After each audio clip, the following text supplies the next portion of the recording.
Y'all know what time it is. It's chat-in time. Hello, everybody. It's been a month. It hasn't. It's literally been a week. I was gone for a week. It was just a week. What do you mean it's been a month? It is not. What do we want to start with? I want to start with this song. There we go. Put my music on shuffle. And let's get to yapping. Hello. I gotta scroll up. I gotta scroll up and say my hi's to everybody. Hello, Wani. Congrats on first. Hi, Deshme. Hi, Queens. Hi, Kobe. Hi, Primals. Hi, Gamma. Hi, Anubis. Meichiman. Oh my God, hello. How have you been? It's been 2 billion years for you for sure. Did I get everybody? Hi, Montoma. I think I said all my highs. Also, Stinky Bat Cat. First of all, I'm a dragon bat. Thank you very much. Secondly, Stinky, sick and twisted. I smell good. Thank you very much. But hello. It's been like forever ago. We were playing board games. It's been so long. Y'all don't understand. Y'all do not understand how like happy I am to be back streaming. I have missed this so much. That's why I said used to. Ooh, Gamma, when I get you, I'm so happy to be back. I was debating streaming last Thursday. I was like, no. I'm going to give myself the full week. There's no point. I'll just come back on Monday. And there's drama on Twitter, and I had to drop it, and you're so real for that. It's been a month since we last talked. It hasn't been a month. You know what? That's fair. I let you on screen for long enough. It hasn't been a month. My last stream was last month, but there has not been a month's time between when I last streamed. It's only been like a full week. Those aren't the same thing. Don't say exactly. Those aren't the same thing at all. That's not. Can I help you? Oh, do you want me to try this? Yeah, but I didn't want to interrupt you. Oh, okay. Is it hot? No, it's cooled down. Oh, okay. Oh, that's good. That's really good. Is it perfect? I'd have to try that on something else. But I think that's pretty good. Sorry, distraction. John had me come try something. Fuck. What was I saying? Jay's been months. How have you been? Yes, it's been so long. Hi, Trix. Yes, babe. Everybody says hi to you. What up? He said, "What up?" But no, it has not been a month. It's been a week. John, apparently you owe somebody $20. Who the fuck do I owe $20? I don't. I don't know. I think they're just fucking around. Oh. He said, "Who the fuck I owe $20?" It hasn't been years, guys. It's literally been a week. Y'all are crazy. Stop it. Can I also? Nobody's getting $20 from John. No. But oh my gosh, I have been so excited to come back to streaming. I'm so happy to be back. What are y'all talking about? It hasn't been that long. It's been a week. See, this is why I can never go on any type of high. Not like that. I mean, like a piece of like it. I'd have to like taste it with like some shrimp or like the little chicken. Like that's what I meant. But like it tastes right. It does. Okay. 7 days without Jay equals 7 years. Okay. The bits. What? Is John making his own channel for the GTA stream? John's not streaming GTA 6. Nobody's getting $20 from him. I've been gone for a week. Let's just put. We did discuss a GTA 6 stream though. Oh, what the fuck? Damn it, babe. Okay, well, maybe there is a GTA 6 stream. I don't know. Risky! You remember it came up at the con. Oh my, yeah, that's who was talking about it. It was Kobe. Thank you for the sub! Oh my goodness! So you know when but god damn it, Risky. Oh man, can I get pancakes from Uncle John? Yeah, probably, to be honest. Y'all are getting me distracted. Oh my god, there's no fucking way. We're gonna be here all night. I can't get through a single fucking Ah, maybe I shouldn't have come back to streaming. Actually, maybe I should have stayed gone long. Oh, Kobe, thank you for the Queen's Care package. I will hydrate. I will hydrate. Oh, I also need to refill my water. But anyways, enough distractions. As y'all make me bald and bonk my head in. We have so much to go over. So much has happened. So, I was thinking about it and I was like, oh my gosh, I need to go over DreamCon stuff. Because, like, obviously, that was a huge thing. I had my panel at DreamCon and I gotta tell y'all about that. But then, over the weekend, this, like, past weekend, really, one of my friends messaged me, Puppy Wuppy, was like, hey, are you going to Furality? Like, are you going to this panel at Furality? And I was like, I really wasn't planning to, like, do Furality, which, for those who don't know, Furality is a VR chat convention. Queens! Oh my goodness! Thank you for the sub! Furality is a VR chat convention, and so I was like, you know what? Fuck it, yeah, I'll go to Furality. So I do have to tell you about Furality, too, and then, oh my god, so much drama has happened in the... I don't know if, like, because I was gone, everybody was like, yeah, she's not streaming right now. Let's start shit. Because, oh my god, so much to start. I want y'all to know, I have four tab groups open with different, like, multiple Google Docs. Yes, Google Docky. Drop all those in chat. I have multiple tab groups for different Google Docs and drama that's been going on that I was like, I have to cover this on stream, but I don't stream again till Monday.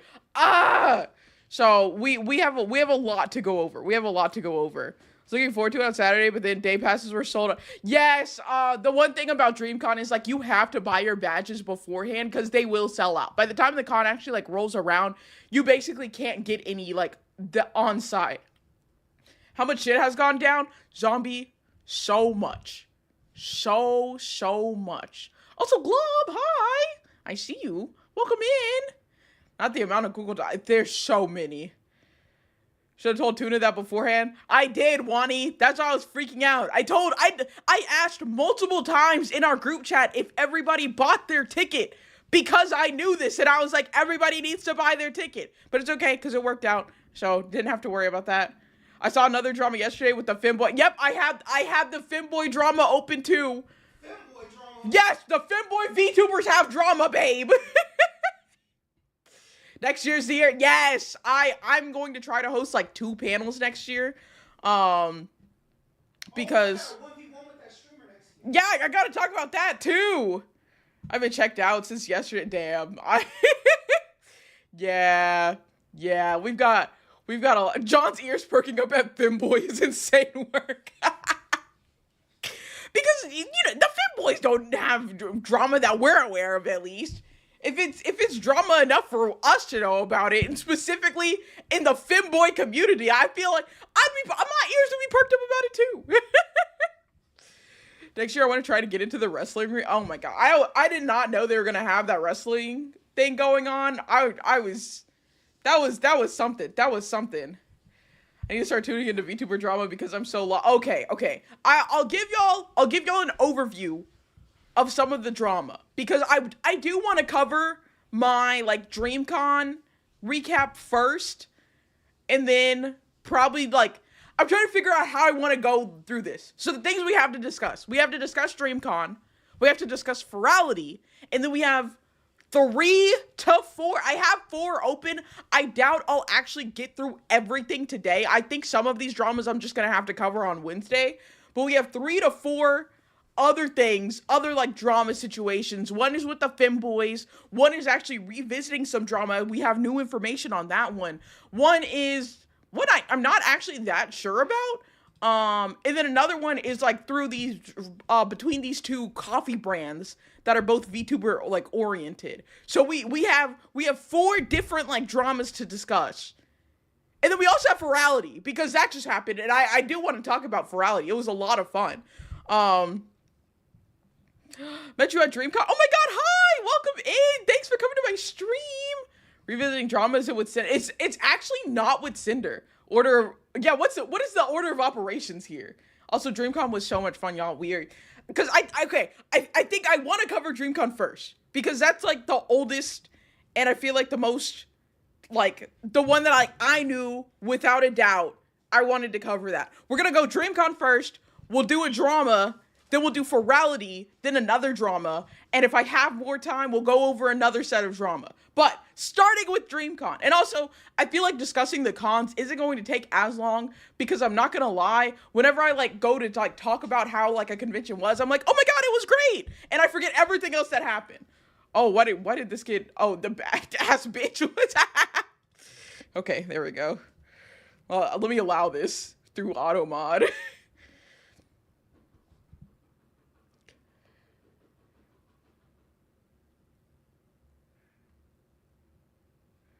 I'm so glad I muted that. I'm so glad I did not let the TTS say that. Oh my god, hi! Hi, Forks, welcome in. See, Furality, buddy. See, I didn't talk about Furality. Okay, wait. Oh, there's so many things. I was in the white Gone Killua shirt. Your presentation was awesome. Oh my god, thank you. Ah! Oh, I'm so happy. I'm so happy. SMHJ, why SMH me? What do you say fuck me for? Because I'm excited and I have so many things to talk about. I've been streaming. Y'all don't understand. Most fun was just us hanging out playing board games, watching anime. But what happens there stays... I'm not gonna air Tuna's business out to the stream. So what happens at my house stays at my house. But, okay, getting into it. So, DreamCon first. Anime, hold on, I'm on my way. It was so hacking fun. Yes, Furality was so fun. DreamCon. So, as y'all may know, if you don't know, Matoma, Wani, and Tuna all stayed at my house for DreamCon. So Matoma came on like Wednesday before the con, and so we hung out. At one point, he went to go hang out with somebody else who was in, who was in the area as well. And then, Friday rolls around. Friday's the first day of DreamCon. Before we go, we do have to go pick Wani up because Wani flies in on Friday. So we go get Wani. Come back to the house. He's all settled in. We head to DreamCon. Friday is like a little crazy because like we have to go pick up our badges and the badge line was fucking insane. The line to get our badges, well, I will give them this. It was constantly moving, but it was like wrapped around the hotel like that it was in. It was wrapped around that building like twice. And so we had to stand in that line for God. How long were we in that line for? I think like a good like 45 minutes, like 30 or 45 minutes, maybe even an hour. Which like sucked for people that bought single days. Good thing I got mine on Thursday. I thought about it. I was like, I wanted to go get mine on Thursday, but because one came in on Friday, we'd have to wait in the line anyways to like get his badge. So I was like, we might as well just wait until Friday. On the heat and the snapback and a hoodie. Yeah, I don't know why. I don't know why you would be wearing a hoodie in Houston, Texas, of all places. But you know, the drip was there. So I'll give you that. But yeah, it was a little bit of a line con. We did get our badges. I had found out at that point because I was like, before we left, I was like, you know, everybody have their like things to get their badges or whatever. And Tuna was with us and they were like, oh, I'm just going to buy my badge at the con. And I'm like, what do you mean you're going to buy your badge at the con? You can't do that. And they're like, what do you mean? I'm like, it's sold out. Like the con. And so that's what I'm saying for anybody. I need y'all to know Matoma be putting that shit on. Devin! Hi, Devin. Welcome in.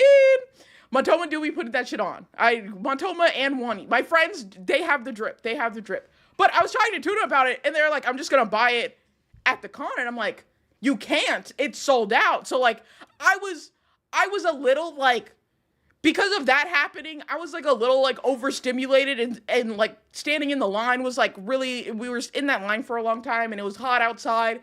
And so I was like trying to like not freak out because I'm like, I don't know how we're going to get Tuna in the con now. They didn't buy a badge. They can't buy a badge.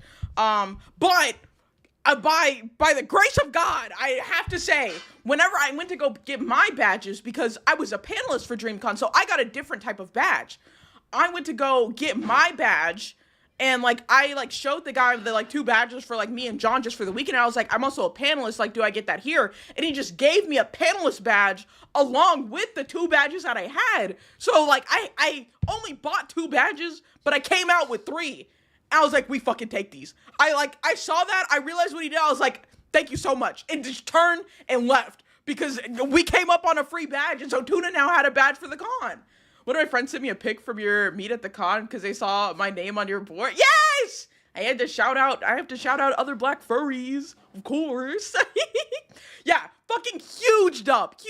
Free come up on that badge. So I like, because of that, I didn't have to like worry about anything. Or like I was able to calm down a lot more because I'm like, I don't have to worry about having to like sneak Tuna into the con the entire weekend. Because they now have a badge. You keep gassing me up. I don't deserve this hype. Montoma, shut the fuck up. Just like Wani said, shut the fuck up. Yes, you deserve the hype.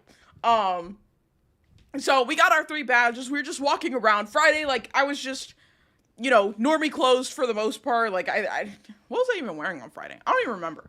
But like I wasn't in like a cosplay or anything. I wasn't fursuiting on Friday. Damn, twice.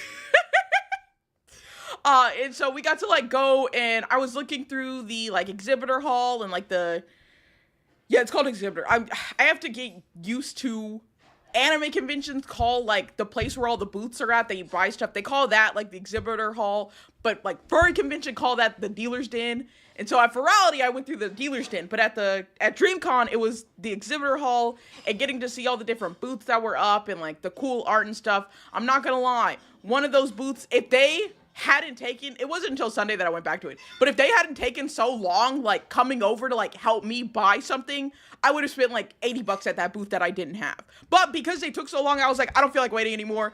I'm leaving. I spent $200 in one day. Kobe, 200 dog. I thought about the exhibitor hall got Wani's ass. It did. Petition to rename the exhibit hall to Dealer's Den. I like the name. I think Dealer's Den is a better name. I feel like it's more fun personally, but my wallet was legit sick. Get the fuck out of the damn hall. Yeah, Wani got a hat first day, that Kurama hat day 1. And so we walked around there. We mainly stayed on the first floor. And like walking around on the first day and just getting to like see all the different sites. Nothing like crazy or exciting happened really the first day, I don't think. Outside of like us spending like half the time going to like get the badges. And then like once we were done walking around and like seeing all that we wanted to see that day, and like we were all hungry at this point, it was Cape barbecue time. And y'all know, I talk about it all the time, but if you don't know, I fucking love Cape barbecue. I love that shit so much. And I got to take all my friends. One thing that I always say is like, we tore that shit up. And for those who don't know, I have a very professional Cape barbecue strategy. So what I do is I don't eat for the entire fucking day. And then I take an edible right before, or 30 minutes to an hour before I go to get the K barbecue. So not only am I hungry, but I also have the munchies. And I just eat. And I just don't stop eating. Because it's an all-you-can-eat buffet. Like, the K barbecue is all you can eat. Edible is crazy. I'm getting my money's worth out of it. And, like, I'll be honest, it super costs, like, it's $35 for, like, all you can eat, like, meats and stuff. And also, I'm not wasting my fucking time with salad or appetizers or any of them. I'm here for meat and meat only. Once I start getting full, I'll start like having like the meat with like the rice. But outside of that, I'm eating. Oh, hi, Dougie. Hi, Dougie. Welcome in. I'm talking about eating meat. That's my chef for K barbecue and ramen too. I gotta get my money's worth. Exactly. Thank you. Somebody else who gets it. I love K barbecue too. That's honestly a good try. Yes. Oh, it's so good. Oh yeah, Wani be drinking. I was taking shots before we went to K barbecue on his empty stomach. Yep. Me at K barbecue once a week. If I could go, I'd go crazy. Honestly, I feel like I'd have to be like working out so much to like go to K barbecue once a week because all of that protein, I have to be getting gains off of that. I'd have to be like in like heavy lifting, I feel, to like really make the most of that. But I fucking love K barbecue. We absolutely tore that shit up. It was so good. And something that like I do or like I say is like my like friendship levels up with somebody when I take them to K barbecue, because like that's my taking my friends to K barbecue is like my way of showing love to them. Like I'm taking you to what I think is the greatest place of all time. That's how you know I really love and appreciate you, and like you're one of the homies. So that was fantastic. We had such a great time. I was blasted out my fucking mind. Say you're listening to this any longer, I'll be hungry and sad for not being there. Oh no, Primals! I'm so sorry. Thank you for the lurk. Top of that, I also go to the gym before. I'd be starving. That's smart. That is so. Oh, damn, I'm so sorry. I have links blocked in my chat. Max Friendship EXP for me. So we did that, and then like we just came back after K barbecue and just chilled at the house. I think we might have played some board game. Did we play some board games that night? Zena being high as fuck that night was so fun. Oh god, what did I do? I don't even know what I did. I don't even remember. It's not even from being high. I don't remember.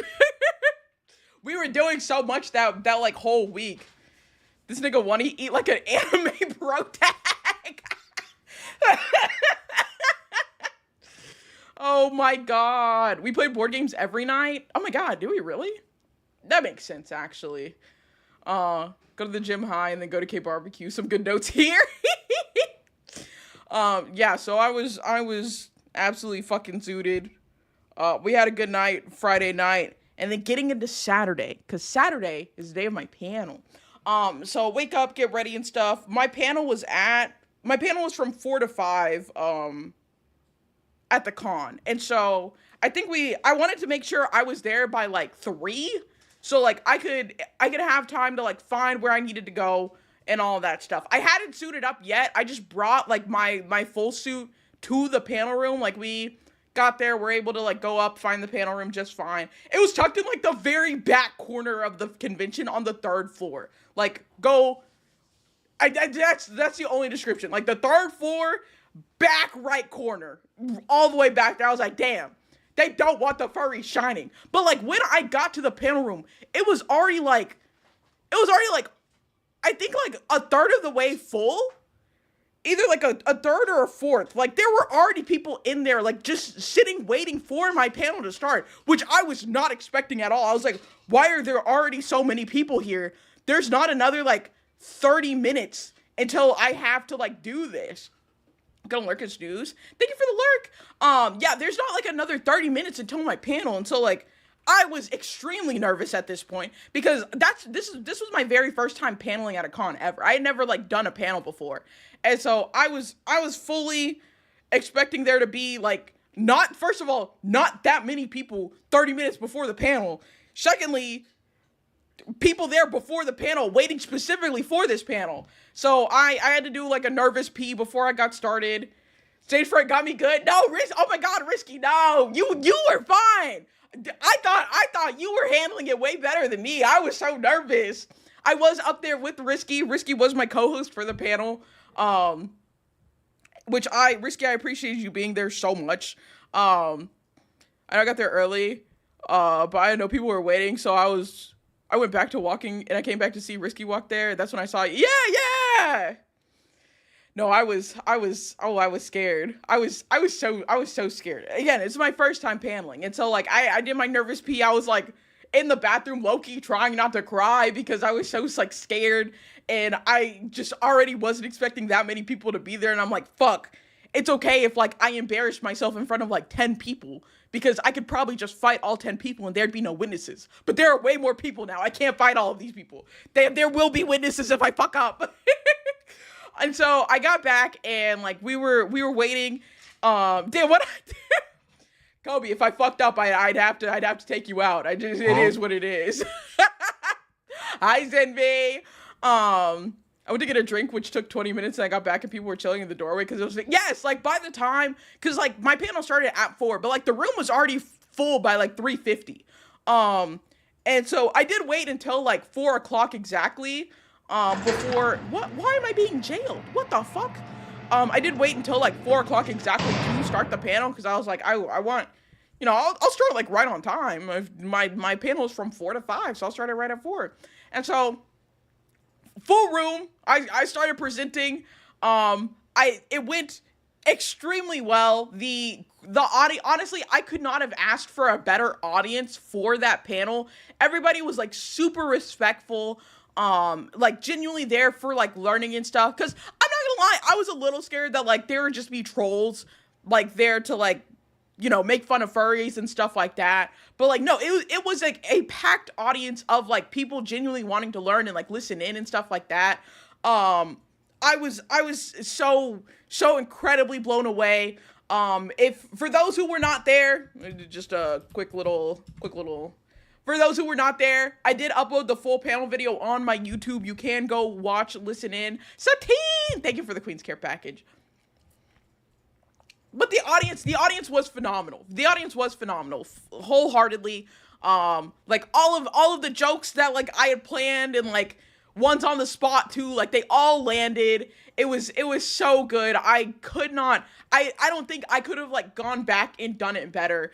After like I got done presenting, there were people with like questions. Okay, I will say there is one thing, and I cut this out of the video. There's one thing that pissed me off so bad was whenever I opened up for questions after presenting, the first person that I ask a question to is some bitch trying to like advertise a fucking like furry Renaissance festival, basically. I don't know. It was like a furry campground that she wanted to like advertise right then.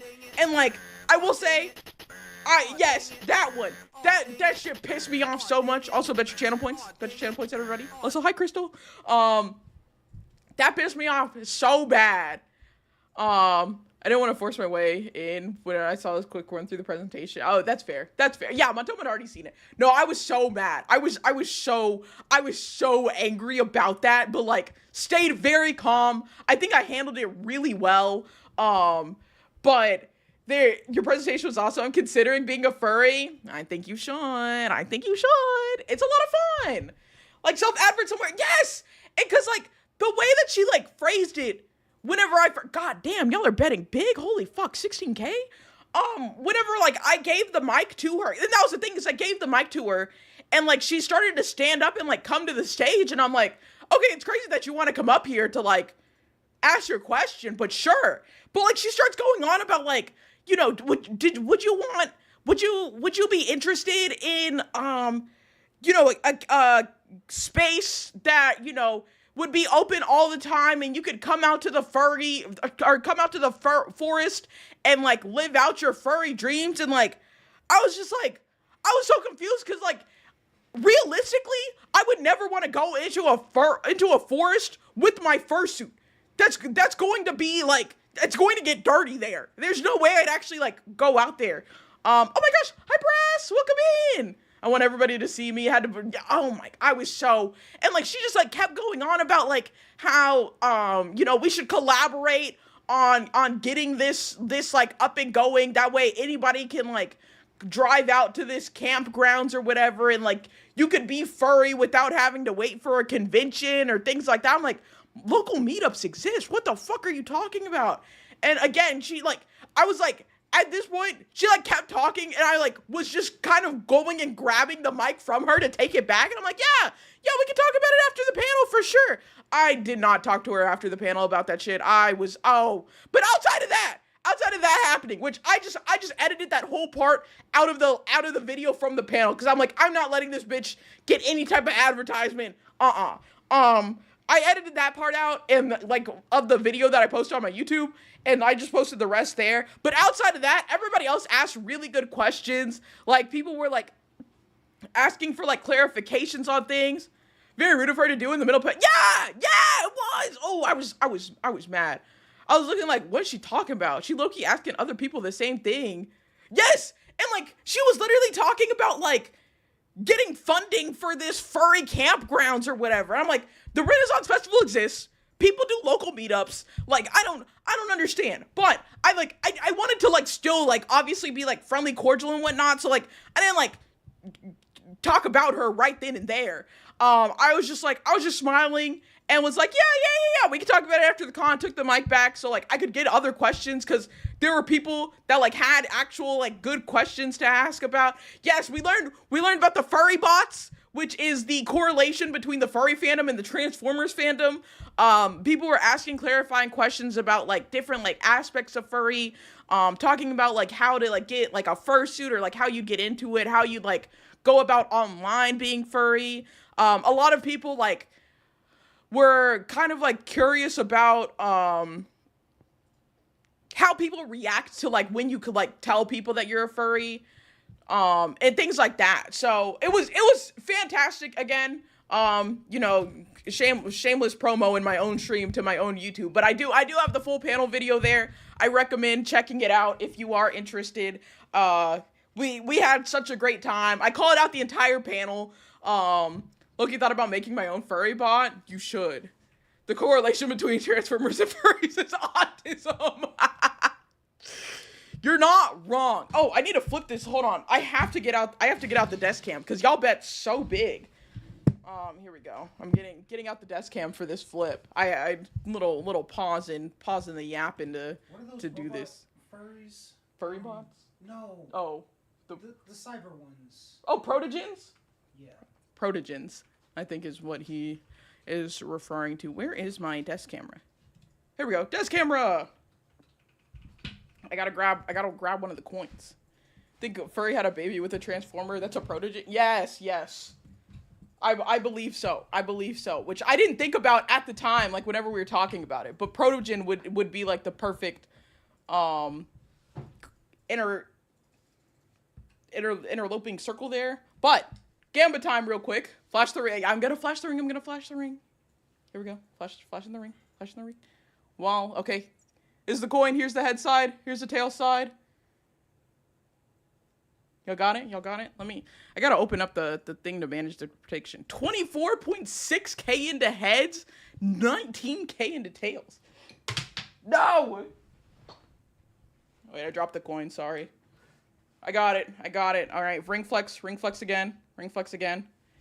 All right, what'll it be? Come on, Papa needs to flex on some people. Shut the fuck up, rivals. It's heads! Oh my god.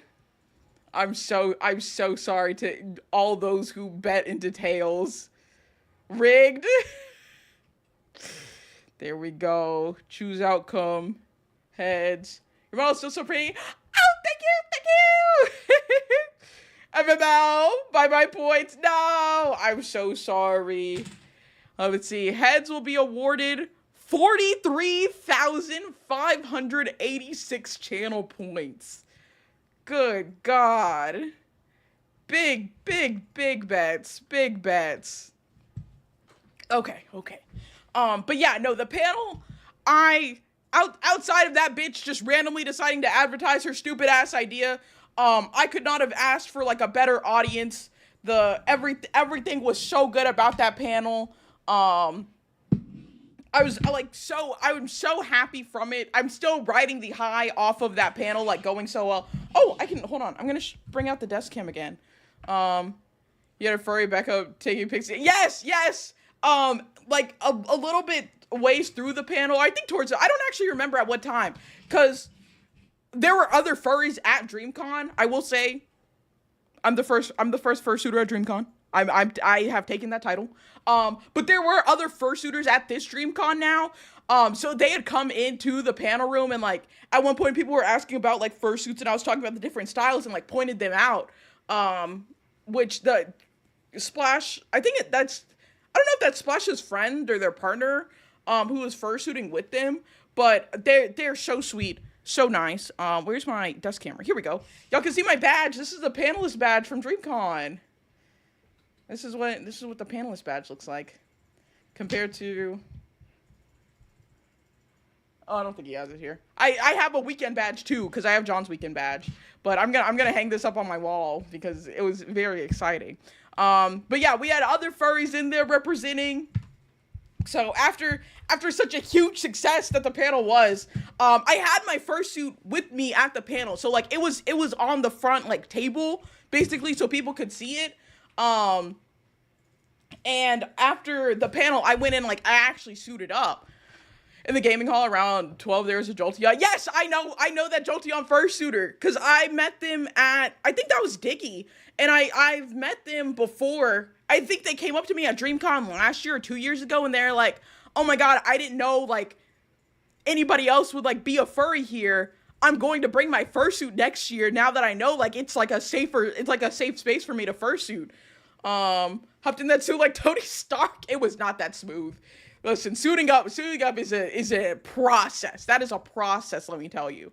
But I did suit up, and so after the panel, I suited up and I started walking around the con.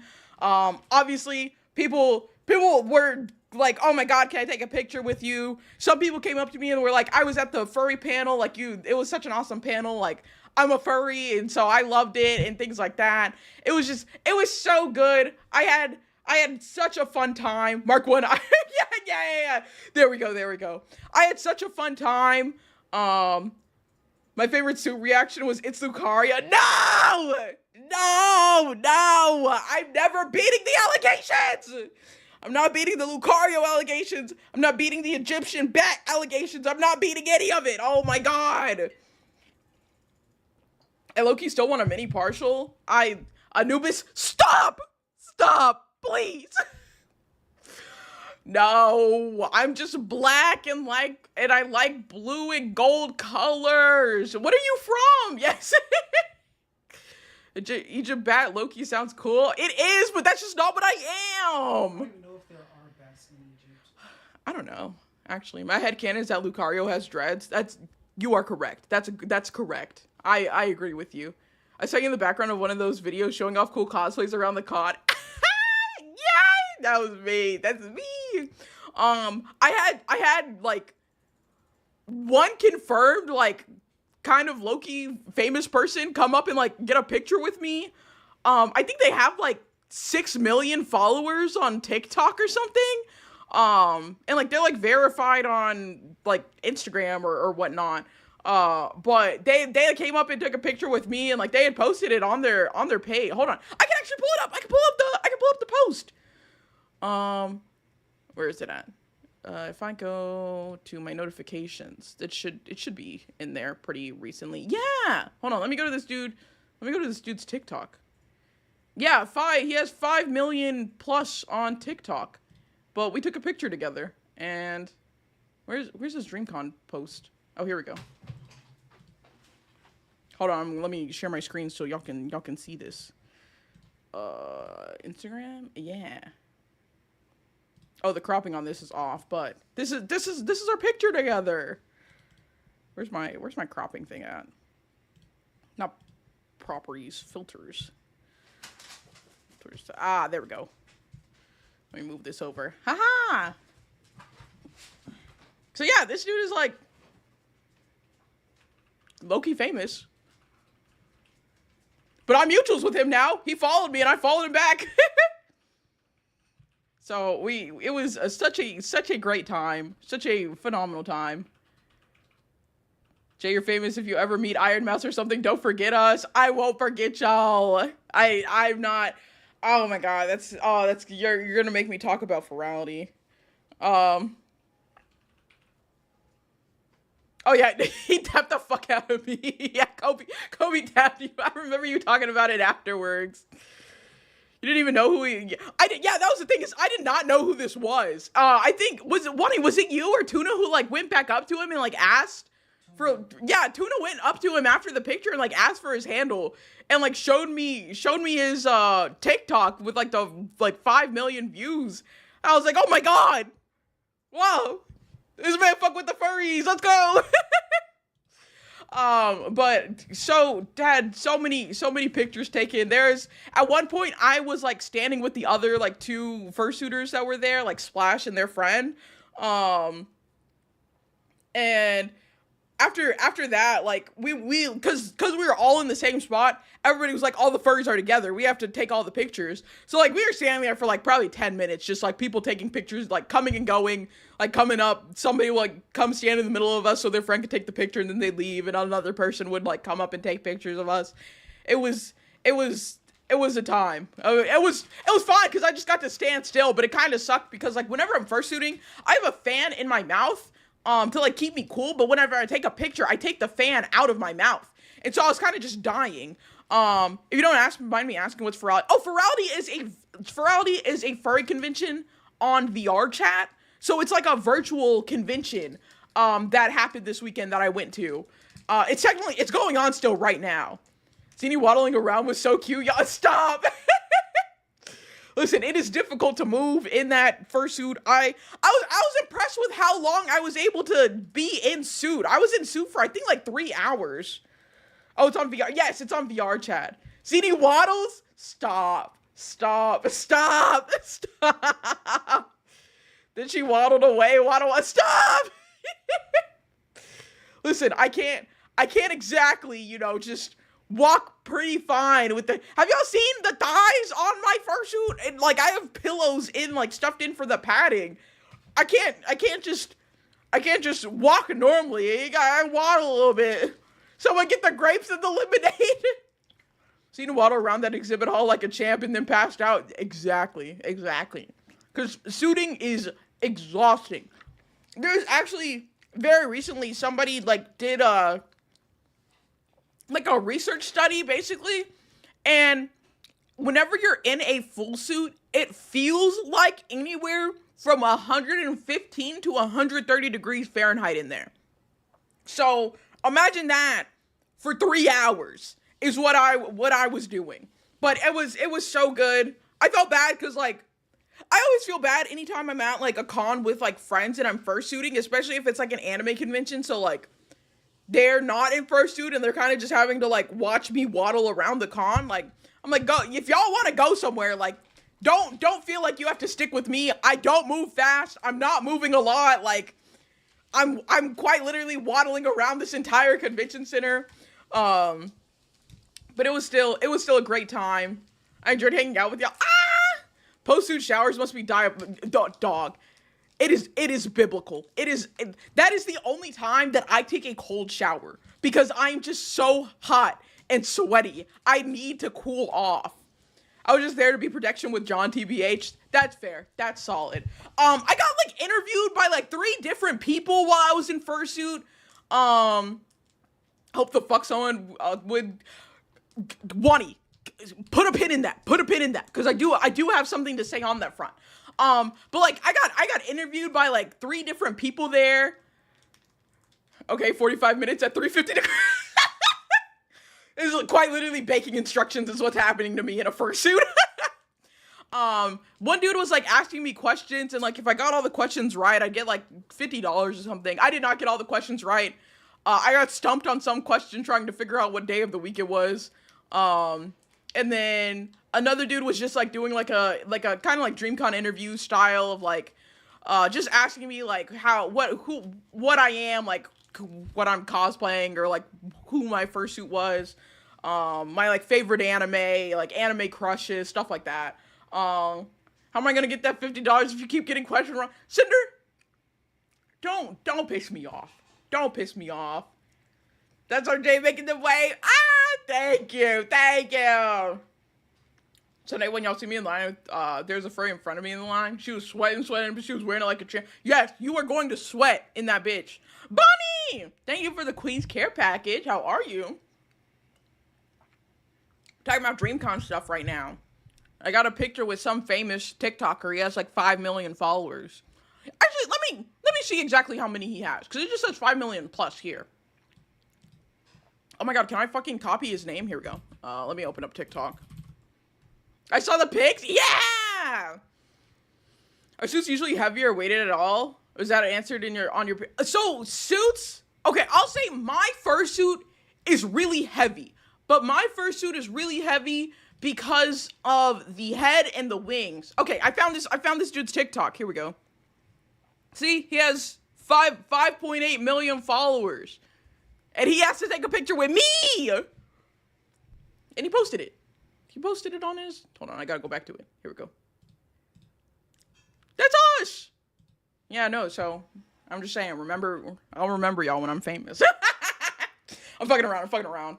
But on the weight of fursuits, my fursuit is heavy because of the head is heavy because of the locks and the big ears, and then like the suit itself has more weight to it because I have the wings attached to it. The suits normally aren't really like that heavy. It's just like a really like thick fabric basically. It's basically fucking carpet. Whenever I talk about it, I'll say that I'm just like wearing a carpet all day. So they're not heavy necessarily, but they'll start to like get heavier just because like you're sweating. But it's not even really the suit getting heavier, because what I do under my suits is I wear like a full like long sleeves and tights, and like long like pants and like I don't think I was wearing socks actually, because I have my slides in there and I can't fit the slides with the socks on. But like that captures all the sweat so it doesn't get into my fursuit, or so not nearly as much of it gets into my fursuit as compared to if I just had the fur like contacting my skin. Yeah, I didn't wear socks. I know. I'm sorry. But I wouldn't say like it's like super heavy normally. It's just hot. It's just extremely hot. I was concerned. I used to wear socks, but I was able to put my like old like Croc slides in my fursuit. But like they fit really tight, so I can't fit them if I am wearing socks. So that's why I wasn't wearing socks. But I did have like slides on, and I wouldn't normally wear socks with slides, in my defense. So the clothing layer gets heavy and stuffy. Yes, it's just very, very hot. Like as soon as I feel bad for like anytime I give people hugs, because like you feel the heat off of me. And like sometimes it's a little damp on that hug because I'm so sweaty. But most of the time everybody's like, it makes sense, you know, that it is very hot to hug a furry. But it was so good. Wait, no, stop. Suitor hugs sound so cute. Oh yeah. Fursuiters love hugs. I will say most fursuiters love hugs. I mean, the Kawazoki hot a bit. Yeah, they definitely could have turned that AC up. Cause it was not working. I gotta try that sometime. Yeah, listen, if we're ever at a con together and y'all see me in fursuit, I will absolutely give y'all hugs. It will be hot. That's going to be a very warm hug, but I will 100% give you a hug. I take the hug regardless because it sounds so precious, bro. Noted. No, like at furry conventions especially, most, I won't say all, but very, a lot of fursuiters like have like free hugs, like badges on them, because people love giving fursuiters hugs because it is comfy. Don't get too wild with that hug I'll be watching. Oh, Jay, I will deadass hold you to that in-suit CD hug. Oh, yeah, absolutely. Big Jaw, oh my god. I'm still kicking myself for not getting that picture. I can't believe you didn't get a picture with me in suit. If I ever get a suit, I want to hug people, like that one clip of the dog lifting that guy. Oh, yeah. Fursuiters do that as well. Oh, this isn't a stupid question, but since fursuits are hard, do people usually wear clothes under the suit? So, some people will wear clothes underneath their fursuit. I do, for example...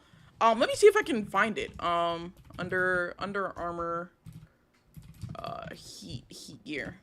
So there's a specific like brand of like Under Armour that I wear, which is called heat gear, which like helps you keep you cool. So like I'll wear like this shirt, for example, and it's long sleeves. Trying to learn more. I'm really interested. Yeah. Listen, I'm glad that y'all are asking me questions.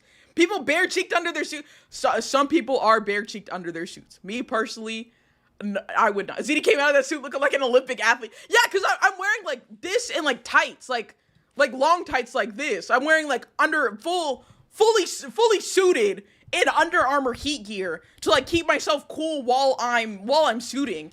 Some people will just wear like commando suiting is crazy, but giving y'all are easy bake oven cooking and that shit. Yeah, some people will just wear like fem or what's the word? People with boobs, basically. Some people would wear like a sports bra and like just like some like shorts in the suit. I couldn't think of the word. I couldn't think of the word. I just had to say people with boobs. If sports bra wearers will sometimes wear that, like more mask or not big titty committee type people, they'll just be like shirtless under there and just be wearing like shorts or underwear or whatever. And I personally don't do that because whenever you are which one, chest havers, that's what I want. Thank you Shatine, appreciate you. Because whenever you have your skin in contact with the like fur, your sweat is going directly like into that. So like you do have to like clean it basically after like everywhere. I don't clean my suit after like every single wear. I'll clean it after like 2 or 3. But that's like the difference. Chestodian. God damn it, Dougie. Because like the Under Armour gear that I'm wearing underneath is catching all of the sweat, so it's not going into the suit. But some people will do that. Some people will just free ball it in there. Hi, Jet. How's it going? Welcome in. I personally, that's what I wear. Adding this to my vernacular. Thank you, Sir Diary. Want a suit so bad, but they cost, yeah, suits are money. Suits are money. Unless you make it yourself, which I have made a fursuit myself. I did talk about this in the panel because somebody was asking about. I salute, but this is why I could only handle having a fur head. Listen, I honestly, I genuinely recommend anybody like wanting to like get into furry or like fursuiting, specifically suiting, get a partial. For your first suit, get a partial. Full suits look phenomenal. I get it. I literally, my first fursuit was my full suit. It was my full suit Xenia. It's hot. And it's exhausting, and partialing is just, honestly, I think so much better. If you just have like a head, paws, tail, maybe feet paws too if you're feeling fancy, that's all you really need. I do like 3/4 suits. I think if I because I do want to do a Xenia 2.0 for DreamCon next year. I don't know if I'm actually gonna get that done. I still have another suit that I have to make. After wearing my partial, I have no idea how y'all be wearing full suit. Yes. It is so hot. I would like to feel fancy. No, whenever I do make my Xenia 2.0, I think I want to make her a 3/4. So I'd have the like head, the paws, tail, and I think I want the lower half of the body, but I think I want my upper body to like be more open. I might even have arm sleeves with it, but like just the chest, like I would just be wearing normal clothes. Like I wouldn't have like fur there necessarily. Cause I do like, let me see if I can find a 3/4 fursuit so I can show y'all kind of what I'm talking about.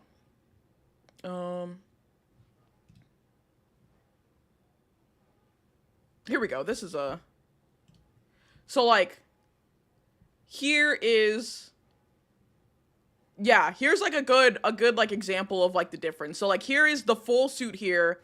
This is a 3/4, so they have everything but like where they probably have arm sleeves on, but they don't have this actual like chest on underneath this shirt. It's just like their skin under that. I'm just saying 3/4 suits. I wish more people got. Well, listen, I'm about to, cause full suiting is hot.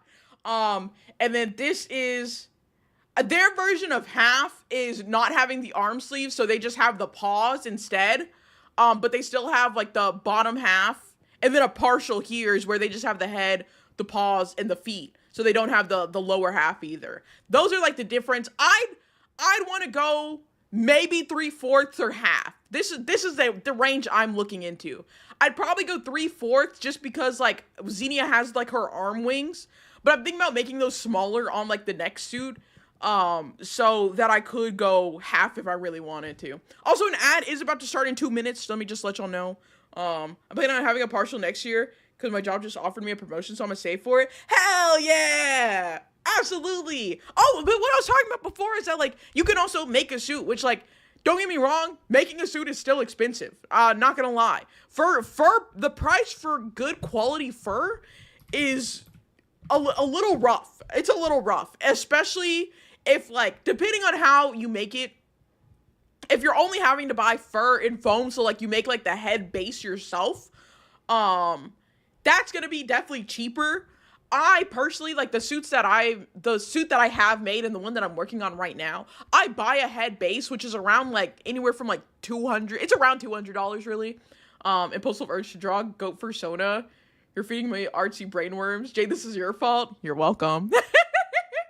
I get how to sew or a sewing machine. You can learn. There are plenty of tutorials online for learning how to sew. Those ads are about to start, just letting y'all know. I'm still gonna be yapping about furry stuff through the ad break, so if you miss anything, I can cover it again, don't worry. Where do you buy this head base? So it depends on what kind of furry, like, fur suit that you're trying to make. So the head base that I got, I found on Etsy, and then I ended up going to, like, that person's, like, actual website for it. But, like, you can look on, I'd recommend Etsy is a really good, like, starting place, and then from there, you might see, like, a base style that you like, and they might have a website that, like, shows more fursuit heads that they do. I know a couple of head base makers off the top of my head, so if you're looking for a specific species, I could check those and see. There's the tutorials for literally everything. Yes! How I learned to cook and fix up holes in my own clothes. We pro self-learning adult skills with practically everyday use. Yes! Absolutely! But let me see. So, like, going to here, I'm gonna display or Twitter capture again. This is How Fabric. So this is the website that I personally use whenever it comes to buying fur. They have the best, like, faux fur accessible to me. And so, like, and they have, like, different links for the furs too, because you want different links for the things that you're doing. Money, thank you for the Queen's Care package. Let me hydrate. I'm yapping. I'm just yapping so much. So you have, like, your longer furs that you'll see, like, a lot of, like, suits, like the actual body suits made out of. And then you have your shorter furs that you'll see, the heads will have, and, like, paws too. Just go out and harvest wild bats. Like, it's for Dougie. No, absolutely not. Oh my God. Where's my phone? I just heard it vibrate. What the fuck? It was me. You can ignore it. Oh, okay. I was confirming that Dad's home. Oh, yeah. What's this fur linky link? I got you. This is How Fabrics. I will say, Big Z Fabrics is another website that does sell really good faux fur. I have heard recently, I can't say for, like, myself, just complete the quest, get the card. No! You're onto something. No, he's not. Stop. Big Z Fabrics is another place that has faux fur, but I've heard that their quality in fur has dropped significantly, so a little iffy on that one. How's also, it's not the best, don't get me wrong. They have their issues with, like, the way that, how long it takes them to, like, stock certain fabrics and stuff like that. But I've found good, like, quality from Howls every time that I've bought from them, so I do recommend. Dub Egyptian, Kobe, don't piss me off. What do you say? I get it. You're a fellow ADHD bitch like myself. In videos while you're doing things, you're learning how to. Yes. Oh my God. Body doubling and parallel play is a godsend. Good. Oh, good Lord. That's. I can't function without that. But anyways. So you have, like, your shorter and longer fur like styles. And then they do have, like, samples too, because you might come onto the website and you might see this, like, lion gold, for example. And while this is, like, the picture that it has on the website and, like, this lighting might not actually be what you, like, think it is whenever it gets shipped. So they'll send out, they offer, like, samples, like a swatch for you to get for $1. So get the fuck out. So you can get a sample of the fabric to see what it's like in real life, see if it's like the right length and what you're looking for from it. And then, if you like it, you go back and you'd actually purchase like, maybe a yard or a half yard of it, however much you need for what you're doing. Most of the time, I just get a yard because I'm like, I don't know if I'm gonna fuck this up, and I don't know how many times I'm gonna fuck this up. So let me make sure I have more than enough that I need. So that if I do, I don't have to like repurchase and wait for shipping and stuff like that. Because shipping does take time. I might legit low-key try to make a head. Yeah, I made one fursuit head. I made a head, paws, and tail, kind of. And I'm currently like working on a second one. If you're in the Fanging server, I could always link some basic sewing stuff. Or so. Yeah, I think Kobe's in there. Get out. What are they freaking out about? I don't know. Okay. There's a cat in the drive. Oh, can you just go get rid of it? Yeah. There's a cat outside my house. The dogs are freaking out. But yes, if you have any questions, like furry related questions, I am more than happy to answer them. I love shut the fuck up. I love helping people get into furry stuff, like fursuiting, whatever it is, that you're interested in. Listen, they're pissing me off. Listen, my dogs know what fuck off means, because I've told them that so many times that hey, fuck off! And there they go. They know what fuck off means. But yeah, no, I'm more than happy to answer your questions. Getting back into DreamCon. Saturday was good. I did all my fursuiting, desuited, cause a bitch was fucking exhausted. They do indeed know what it means. I've seen it. Yeah. Hold on, let me close this door, cause they're coming in here and they're making me mad. Ugh.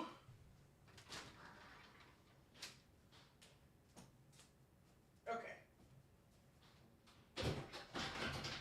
All right. There we go. I've closed my dogs off from the room. This talk is getting me really inspired to make a Nosarog? What is this? Hold on, I have to Google this. I've never heard of this from Stalker. I didn't see you suited up. I'm sad. I'm so sorry. Honestly, I should have suited on Sunday, to be honest. Oh, this thing is crazy. I should have suited on Sunday because there really wasn't anything going on, and like it was a lot more like chill because like the con was like dying. I was just in like my normie clothes again on Sunday. Saturday after my panel for 3 or 4 hours was the only time like I full suited, because I will say most of the time, anytime I go to a convention, I normally can only full suit for like at one point in time, because after I take off my suit, it's wet because like of the sweat that's in it. And so I have to like let it dry off before I can like wear it again, because like you don't really feel it like as you're sweating in it. But if you take that bitch off and try to put it back on, that shit's fucking disgusting. So I normally only will suit for one day, but I do have a like drying hanger now. It's actually used for like scuba suits, but I use it for my fursuit, and it like blows air throughout the suit, so it dries it faster. So I think next year I'll probably suit on Saturday and Sunday, because Sunday nothing was really happening. Like we were only there for like maybe like 2 hours on Sunday, if that. We were kind of just walking around, getting our last like look at like the exhibit hall, anything else that was going on. And then, like, we went back home and, like, we were just hanging out for the rest of the week. That's why I didn't stream all last week either, is because, like, after the con, like, Wani and Matoma stayed. I think Matoma left on Wednesday and then Wani left on Thursday. So, like, I was still hanging out with everybody until, like, the end of the week, basically. And so that's why I was like, I just canceled all my streams for last week. I didn't purchase anything until Sunday. I highly recommend that. Always wait. I always say wait to purchase things until Sunday, because on Sunday there are a lot of times that dealers and people that are like there selling will have discounts because they're trying to get rid of stuff and like they're trying to take less home. So they'll cut you deals sometimes. It's not all the time, but like a lot of times I've seen where they'll have like 2-for-1 sales and stuff like that, but they only have it on Sunday. We left early on Sunday so I could drive back at a decent time. Yeah, that's fair. That's fair. But DreamCon was so much fun. Like I said, my panel was so fun. The thing was, I thought that because last year's DreamCon, there was a VTuber panel that was hosted by some of my friends like Nariko Nabi and Mero. They hosted a VTuber panel last year, and I thought they were gonna host it this year. So I didn't apply for a VTuber panel because I was like, oh, they have that covered. But then after applications and whatnot, I found out that they weren't doing a VTuber panel this year because they weren't gonna be there. And so next year, I'm thinking about doing both a furry panel and a VTuber panel. Hi, good to see you, and how are you going? I'm happy. Welcome in. I'm doing well. So I'm gonna try to host 2 panels next year. I think, dude, are you the one that did that one panel at DreamCon? Holy shit, man! Can I have your autograph? Shut the fuck up, Doodles. Oh my god. Thank you for the stick bug. I'm gonna try to do 2 panels. So, and I want my furry panel next year. I'm gonna try to see if like it can double as like a fursuit meetup.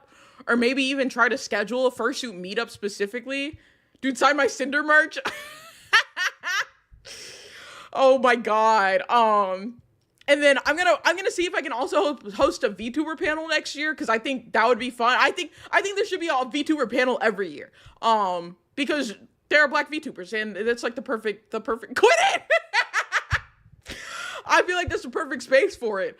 So I'm super stoked about it next year. Cinder, you and Battle need to go to DreamCon next year. I'm going to grab y'all if you don't, cause y'all should be there. Y'all absolutely should be there. It is so good. Jay thinks I'm kidding, bro. I have this sticker for it, man. Sign that shit. I did some videos for showing potentially helpful Sudi tutorials and such in the Fanging Server's media channel. Oh, thanks, Satine. I'm looking into becoming a VTuber. See? If I could have a panel about becoming a furry and a panel about becoming a VTuber. We can do both. So those are my plans for next year. But no, we hung out the rest of the time. We were playing board games. We were watching anime.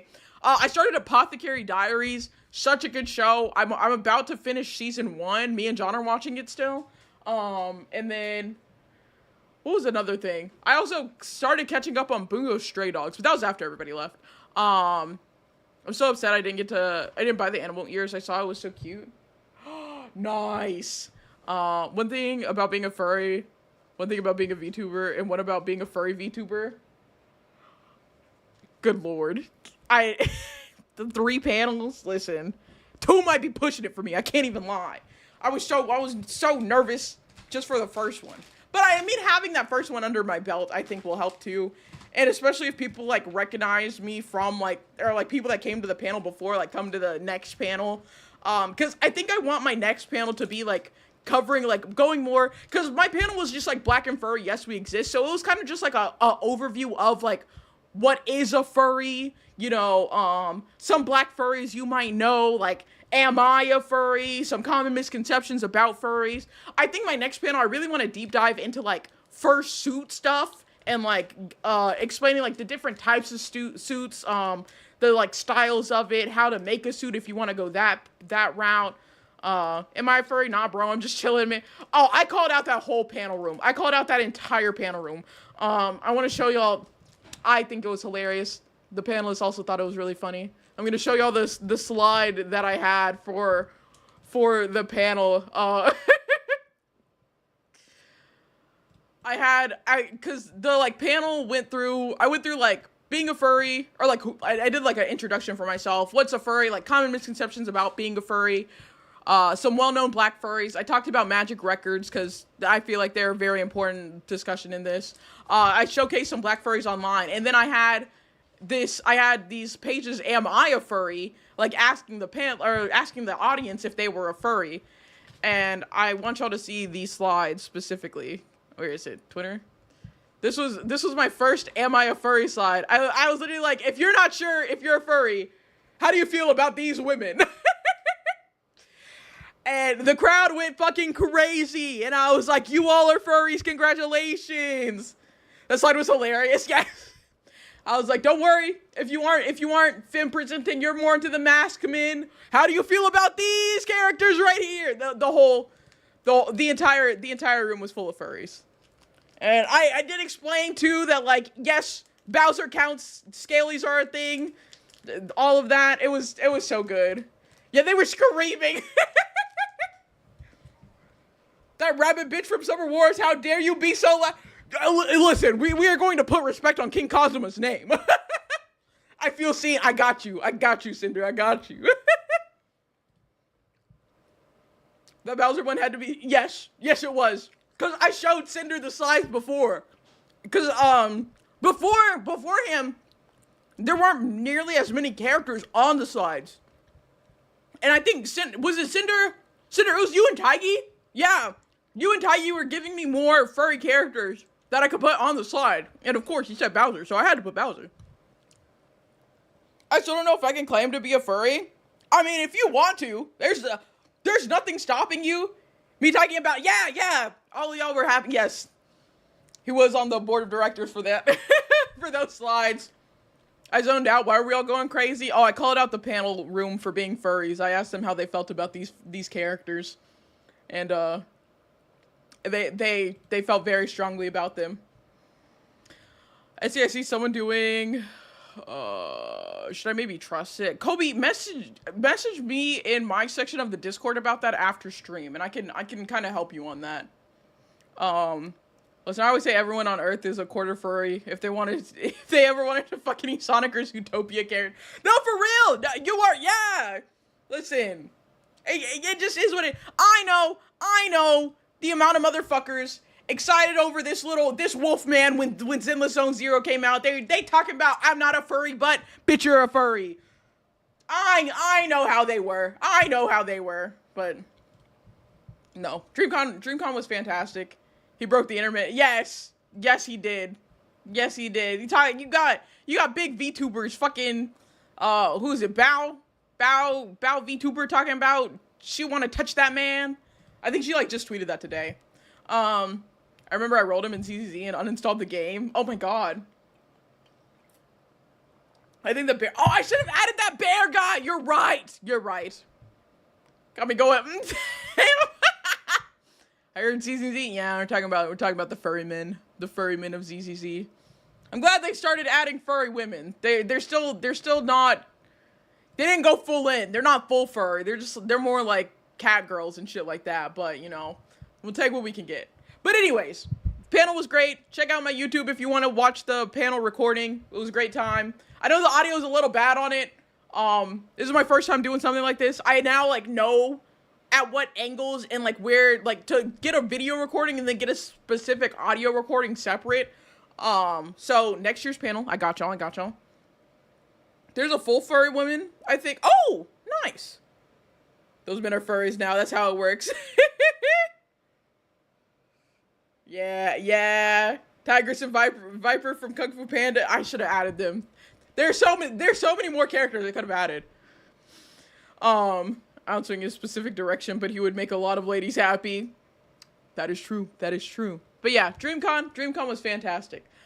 On the topic of conventions, because I don't think I'll talk about this one too much. I don't have too much to add, I feel. But, after DreamCon, and this past weekend, and quite literally still going on right now, was Furality.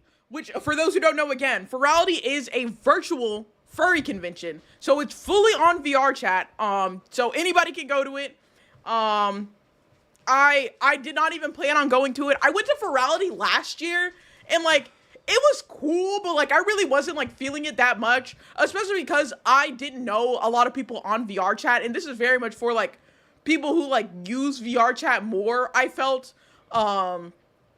And so I got on there because I had a couple of friends, one of my friends, Violet Viper, she makes she does retextures for models and stuff, so she's pretty well known in the VR space, the VR chat space and whatnot. And so I was on for a bit hanging out with her last year, but I wasn't really feeling it, so I didn't plan on going to VR or going to Furality at all this year. But Puppy Wuppy messaged me like that Friday and was like, "Are you going to this panel?" Because there's a BIPOC panel, that was going on at like 7, and I was like, you know, yeah, fuck it, why not? And like Tuna had asked about like going to Furality too, and I was like, yeah, let's go. And so we got online, and I was just like, I don't know like what differed from like last year to this year. I think maybe like I'm more, because I mean last year too, I wasn't like really social at all. I'm still not that social. I have a hard time like going up to strangers and stuff and just like starting a conversation. I'm not extroverted like that. And so I went with like, I had Tuna come with me, and I was like, Tuna, I know you're not, obviously this is a black indigenous people of color panel. I know you're not any of that, but I still want you to come with me. So I'm not scared to socialize. And so Tuna, they friendly ass, was able to like go up to somebody and like start talking with them. And so I like got into the conversation too, and we all just started talking. We like added each other. More people were like hopping into the conversation, and we all got to like mingle and stuff. And like from that, I feel like that night we made like 4 or 5 new friends. And then the next day, Tuna was a DI hire, not derogatory. Oh my god.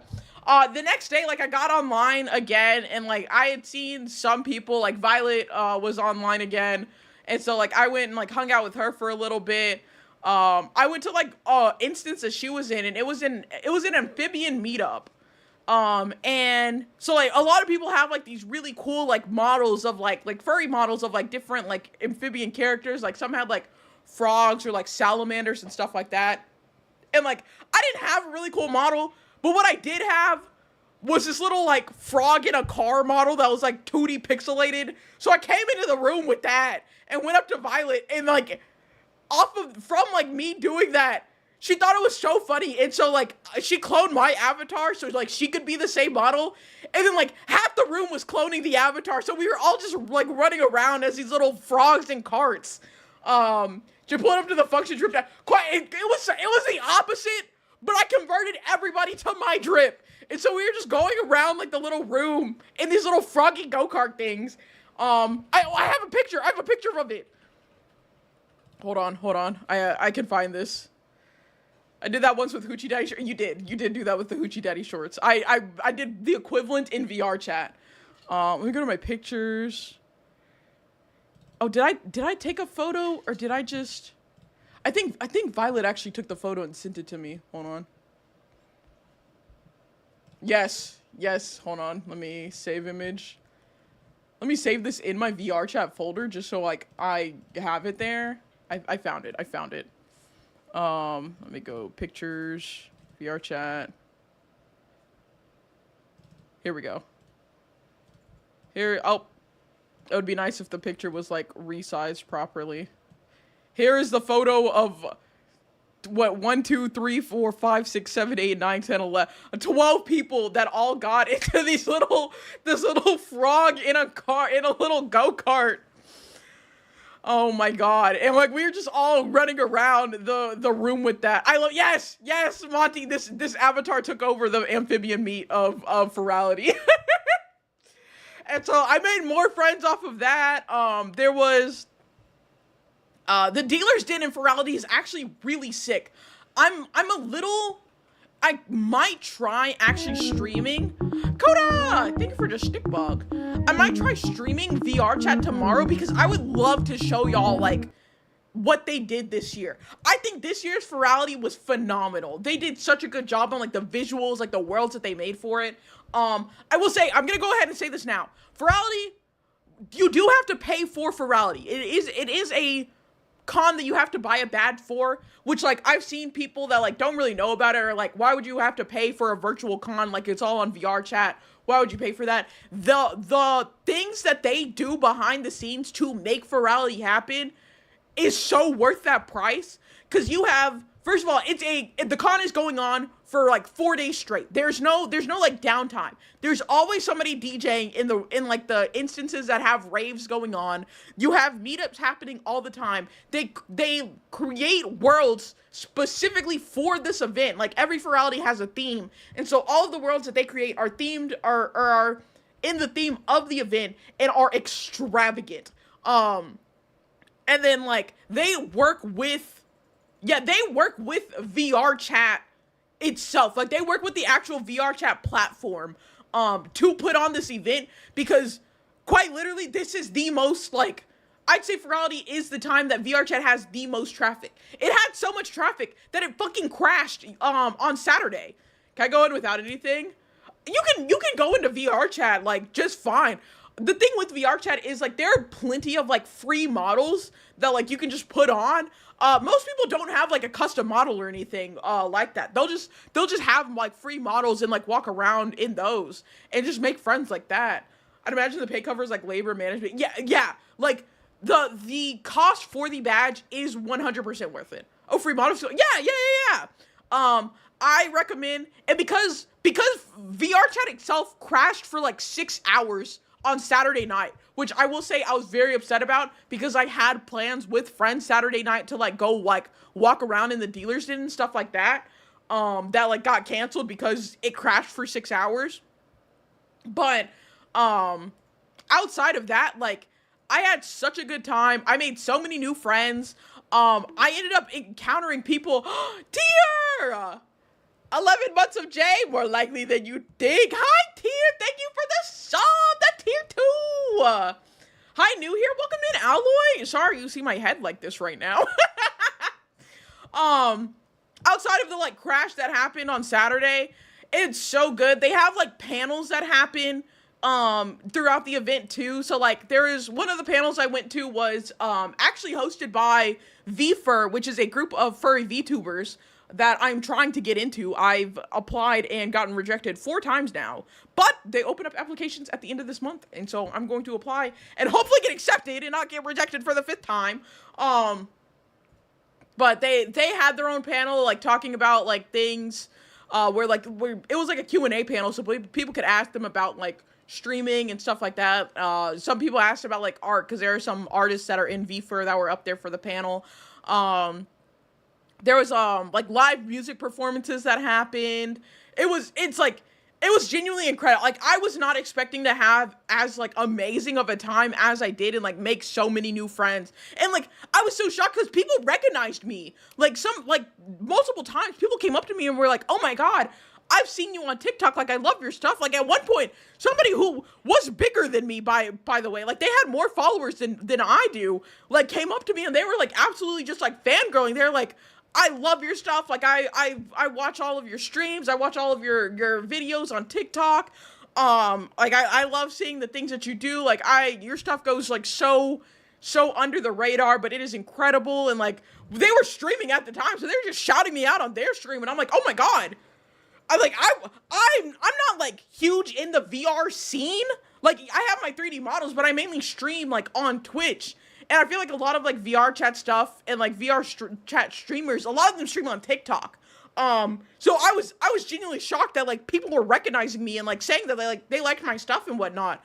I ran into like old friends there too. I ran into Alina earlier today because there's a streamer meetup. And so I got to talk with them, and like we're gonna be planning a collab soon.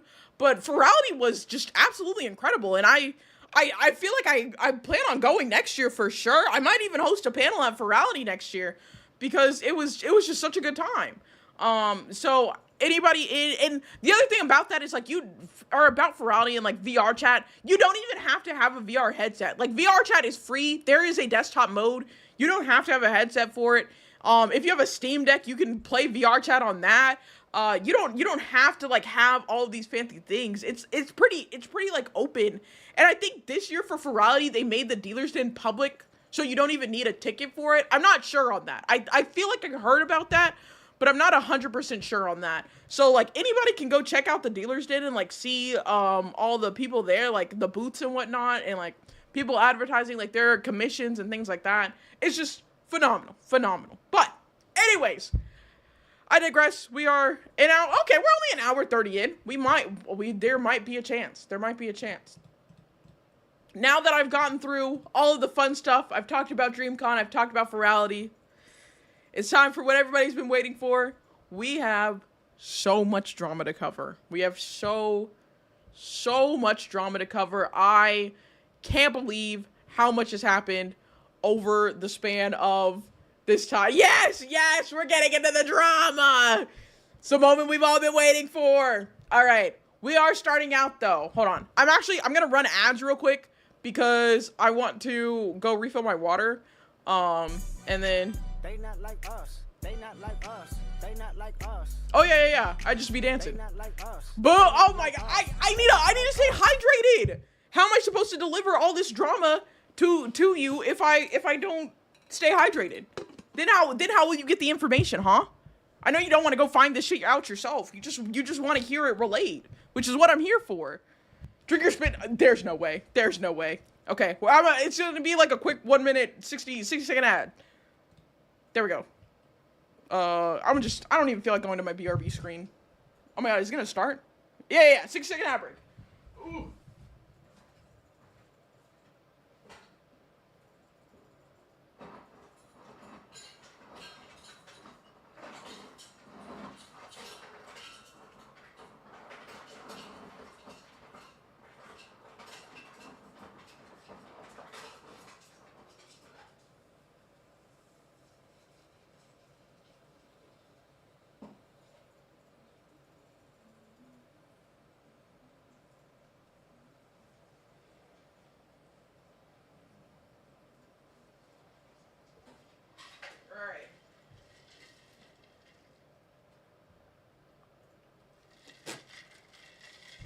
I'm legit seeing so much fursuit. Oh yeah, there's a lot of fursuit stuff on Etsy, like a ton. Alrighty, we're so back, baby. We are so back. I came back. I have water. I'm hydrated. We have so much drama to cover. Hold on. I'm gonna change my so much drama to cover. There we go. All right, I've got the first one queued up. I'll just stay on this scene for it. I might move myself over a wee bit. Haha. Let me get the screen up. So this drama, I'm ordering my cosplay for next year from here. Solid. Our first topic of discussion is something that we've been over before. For those who don't remember, we covered Suika putting out this document against Yineri, for tracing them, tracing their art and like not like disclosing that and specifically blocking them too. And Yineri was actually, or Yina, as it's probably easier to say, Yina had been accused of tracing back in 2022 by Suika and by a couple of other artists, which they had. Suika was a fucking cunt to them, I'll be so honest. Like, was threatening blackmail and stuff back in 2022. Hi, how are you? Getting drama time? Yeah, it's drama time. So we went over this, just a little bit of a recap. Back in 2022, Yina had given Suika some like fan art because they had been following them for a very long time. Suika then like addressed them a couple, I think like 2 or 3 months later, or it was almost a year later. A year later, Suika sends a message to them talking about how it seems that they have been tracing her art and that stop that, and if they don't stop or if they don't apologize, they were going to put a whole call out against them. This is the art. I personally did not think this was traced. So the left side is Suika's and the right side is Yina's. I didn't think this was traced because Suika was saying specifically the eyes were traced. Some people in chat thought it was. Some people in chat thought it wasn't. But that is where that was back in 2022. And Suika was like threatening, blackmailing Yina because Yina wasn't giving a good enough apology or whatever. I already didn't fuck with Suika. After I read these messages back from 2022, I really don't fuck with them. But it seemed that after all of this happened and then moving up to 2025, I felt more strongly that Yina was actually tracing Suika, with especially this proof here, with like the overlaying of Suika's model on top of the art that Yina made. What happened with whom? Yina was accused of tracing Suika's art. So the white hair this one right here that's showing that white hair is Suika's, and then the pink hair one is Yina's. And so Suika is accusing Yina of tracing their art. I felt that it was traced. I said, especially whenever like they do the eye comparison, I thought that this was traced. It seems so incredibly like the same, to be honest. So I was, while I don't fuck with Suika, I don't like them. I think they're a fucking bitch. I don't believe that they deserve to have their art traced or anything like that. And I was on Suika's side that Yina did in fact trace their public, or not public, but their latest model that has come out, that you can like buy, their customizable model that got them in some drama earlier, but I'm not going to get into that. But this is the latest that we had like discussed. And so after this happened, or after this first document by Suika came out, some more things have happened.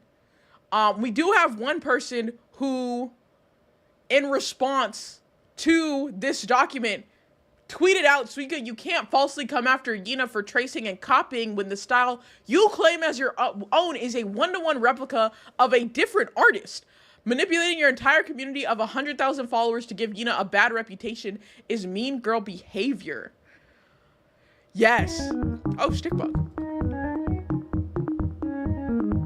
And so this it looks like was called out back in 2021, where somebody had gotten a commission from Suika and put it over this other artist, Yueko's art, and it's almost exact. To which Suika responded to this back in 2021. Hi, yes, I took inspiration from Yueko when I first drew the sketch. This is my second model, and I worked on and so I looked at other VTuber models for guidance. Mobius, hello, welcome in. What are the friends I made at VR chat? Anyways, they say I also noticed it ended up looking too close to her art, and which is why I changed her face over time. So from Suika blaming or accusing somebody else of tracing, Suika has had tracing accusations herself. And then this is the like latest one with Suika and Yina. So this isn't new for them, which is like crazy that this came out. But you might wonder, you know, how is Yina doing after all this? I bring a gift. A gift. I'm so scared. I'm back. Oh fuck, no, not this. We're getting the update. We're getting the update. The greatest artists steal from each other. Because Yina came out with a document herself. And she says, everyone deserves a chance to speak their truth, and this is mine. Yina's response document to Suika's allegations that they traced, which they do have in sections, and we will be going over this. I'm just going to put a little cropping on this real quick. There we go. That way, we're just getting the necessary information here. So, they do preface this by saying, I want to say that Suika's allegations are not true. My final works are entirely my own, not traced, not copied from anyone else's work. This is a style I developed over the years of practice, personal exploration, and creative growth, shaped by personal influences around me. And they attach time-lapse recordings of their work, so you can tell that it is not traced, copying, or heavily referenced to Suika and or other artists, as she alleges. The only time stealing work is valid is for coding, because some of the time the people that made them don't know why it works, but it works. Oh yeah.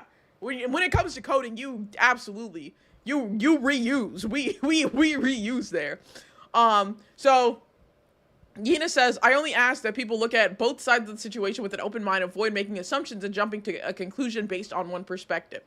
So they do put some disclaimers on this. Dates on timestamps will be in U.S. time zone for any date discrepancies unless stated otherwise. So month, then day, then year. Explicit consent has been given to commissioned exhibits. Examples by others I have referenced below unless stated otherwise. And this document has been formatted in landscape mode. Keep that in mind for optimal readability. Oh, I see why that. Okay. I'm going to update the cropping just a little bit because it is in landscape mode. Let me see. I want the left to be 450, maybe 400. There we go. And then the right to be 400. Haha. There we go. I had to make this a little wider. So the first section of tracing accusations mentions of most recent copying under Suika's document. So Suika claimed that my model sketch is traced/copied with the face outline, neck, lip proportions, and its shape. This is not true. They say that in anime art, feminine character proportions follow certain specific conventions, thinner necks, where the outer edges would usually line up, things like that. They say, I have not traced nor copied Suika model face in the sketch. Say, for comparison purposes, Suika's model and my work have been superimposed onto two different Zenless Zone Zero. Oh, we're back in ZZZ. Hoyoverse character models, as shown below. These ZZZ models have the archetypical anime proportions, such as rounded chin shapes, tapered jaw lines, thinner necks, all of that stuff that they mentioned up here. Although both Suika and my work have general similarities at first glance, a closer look to the comparison below shows the subtle but important differences below. Or important differences. It all comes back to the ZZZ verse. So, I think this is a very good, showcase of, how their works are different. And the fact that even on, the ZZZ models, everything lines up. Oh, the nose is basically in the same spot. The mouth is in the same spot. The face follows the exact same lines. Just off of this alone, I feel like this is a huge, what would you call it? A huge boost to Yina's, claims that this is in fact not traced. Because it even lines up with this. And this is quite literally a ZZZ model. It's so open to the public. And they say an example, Suika's proportions, lip and eye placement align more closely with Vivian's. It highlights Suika having a wider cheek that can be seen in Vivian, but a more pointed chin like an Alexandrian. My work aligns more with Alexandrian's proportions, the lips lining up more, the ends of the eyes align, but it highlights that my eyes sit lower, a softer chin, and a jawline is slightly narrowed. Both of our works have close overlaps with the 3D models and is reflective of common stylistic choices made. This is honestly a really good proof of not tracing. And this is just the beginning of this section. But I feel like this right here is already so much. ZZ, they can only make so many variations before they accidentally make the same character with different color palettes. So far, they haven't had to do that yet. Oh, well, yeah, for sure. But, it shows that, this just follows the same style regardless of artists. So, Suika's saying how all of the lines line up with Suika's model and Yina's model. Well, the lines also line up with the ZZZ model. So, they say with the same logic Suika originally applied to me, no one could argue that both of our works mirror these existing face proportions and shapes closely, which would not be a fair and accurate conclusion. Similar stylistic influences do not correlate to imitation, especially when it's common, particularly in the VTuber and anime-inspired art. It's an easy model to rip and reuse. Yeah, for sure. And so, here Suika claims that the eye shapes was copy/trace from her customizable eyes that can be tweaked with the slider. This is not true. Yina says, I have neither traced nor copied her eye shape from her customizable eye slider. Exhibit A and B below were referenced when drawing the eyes on the model sketch. So Exhibit A, the image on the left was sent to me by a friend as a reference for the eye shape, which is indicated in the screenshot with the date differences highlighted in red due to them being located outside of the US, which affect the timestamp. So it is, the month is in the middle and then the day on the left and year on the right. But this is the same eye shape as this other art, and very similar to what they referenced, and even comparison to a real life eye reference. Which they even put more real life eye references here, saying that they're used for specific eye details such as highlights, overall makeup, and waterline. And then here's the time-lapse video of the entire, of the piece that they were also accused of, this latest piece. Let me see if I can go to this link of the video. It is unlisted, but let me 2x speed this. I know it's already going pretty fast, but I want to get to when they start drawing. Yeah. And you can see them looking at these actual, real life eye references. They are correct. This is not traced, and I feel like this is really good, obvious proof that it was not traced. They draw the eyes, the eyebrows, and whatnot. Let me see if I can get into like them actually like coloring the eyes. Yeah, here's them coloring the eyes and really pulling those references close, to see exactly like where the shading and highlights and whatnot are at in the eye.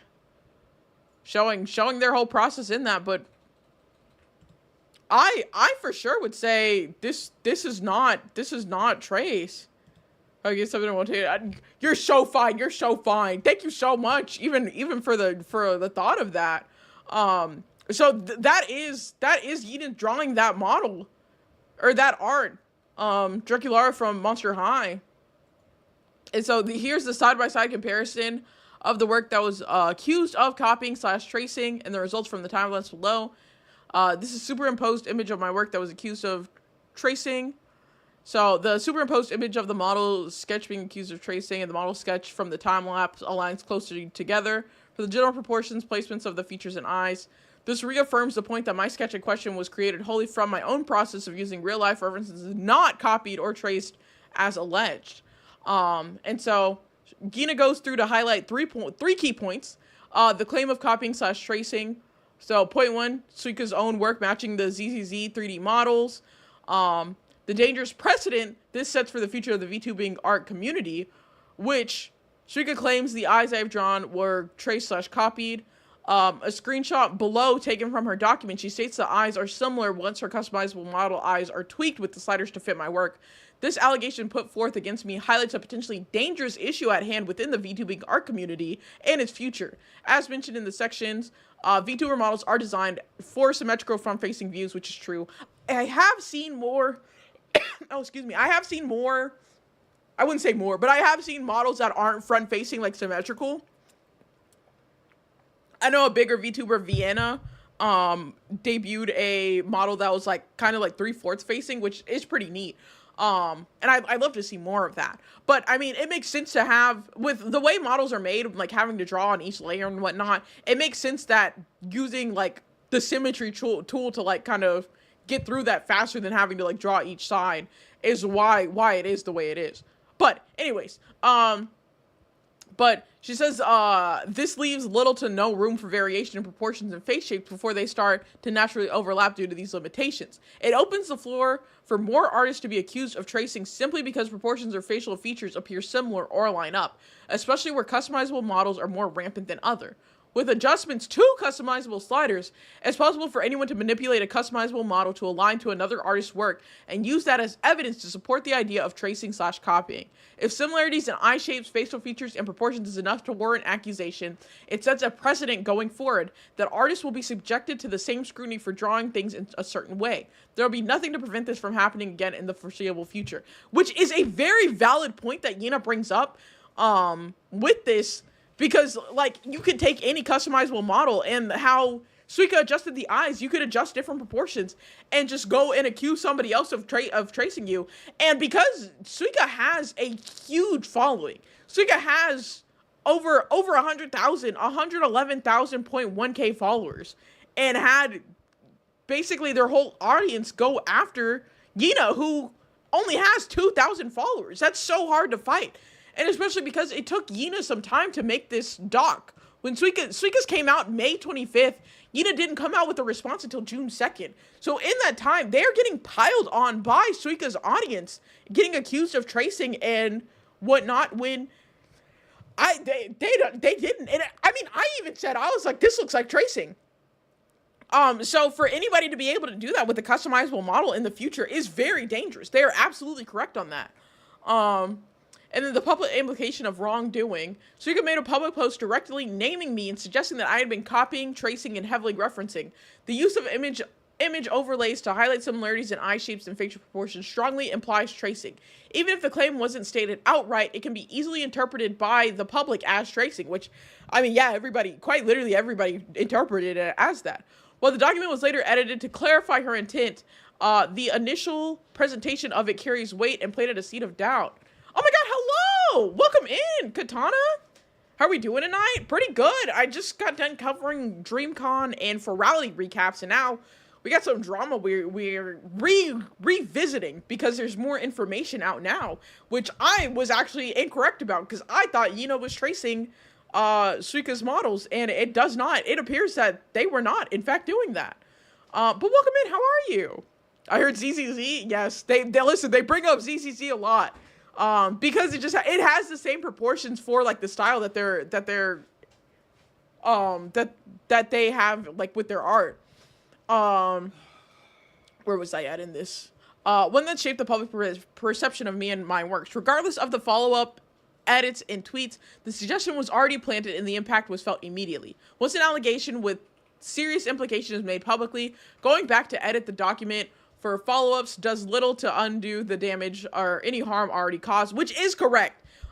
People like once, I would say, like, if you're ever having to make like a document, a beware, whatever it is about somebody, you have to phrase things and you have to really like mean what you say the first time, because people aren't going to go back. Like, once somebody has read it once, they're not going to go back now that you've made an edit to it or something like that. Most of the time, they wouldn't even know that you made an edit. So basically, fuck Suika. Low key, that's how I feel. But we continue on with this. So a screenshot of Suika's tweet before the document was posted.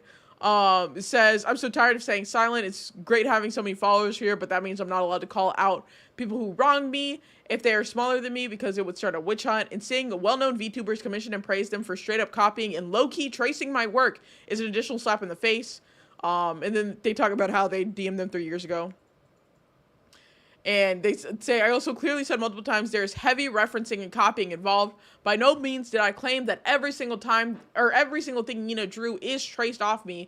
But this was a follow-up tweet after the document. So after people had already seen it, after people had already gotten their impressions of Suika is saying this artist traced them, and it looks like that. So that I'm wholeheartedly on Yina's side, and this is just after section 1. We still have 1, 2, 3, 4, 5. We still have 6 more sections to cover. So the next section, which is section 2, is the copying of the original character, the OC allegations. So claims of copying the headband, animal ears, two-toned hair, dark gothic designs, dark clothing, outfit top designs, and red eyes. And it explains that their inspiration was from their OC, or for their new OC was when they started playing VR chat. Oh, VR chat mentioned. It all comes around. We'll say do not. Well, no, yeah, no, absolutely not. Don't harass anybody. Don't harass anybody. Just because I don't like these people or anything, or like you might have your feelings about them, don't go harassing anybody. I just have Suika muted. Like I don't interact with their stuff at all. Peak chat, yes. So harassing is maidenless behavior. Exactly. Do not go harassing anybody. So the new inspiration was from VR chat in 2022. So we had made an allegation of tracing in 2022 that I had addressed and disproved, but the accusation had left a deep emotional impact. After that, Yina says they're especially hurtful. It was especially hurtful to be accused of tracing, and left a deep impact on how she worked in, like, how she approached her work thereafter. Previous designs, which once meant so much love to me, became something I've no longer identified with due to it no longer representing who I was. And so they show the VR chat avatar before, which was from, and like the inspiration from 02, which is from Darling in the Franxton anime that came out in 2019. And says that this has subsequently become my main inspiration for my OC. And this was first posted June of 2021.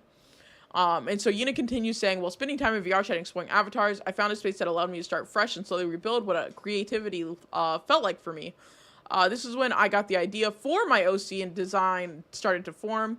And so those with VR chat know, like, you have assets and whatnot that you're able to grab. There are free avatars, things of the sort. So they show the different avatars and whatnot, posted again back in 2022, of showing that they added the headband, the animal ears, the two-toned hair, having her in a darker, more edgy outfit.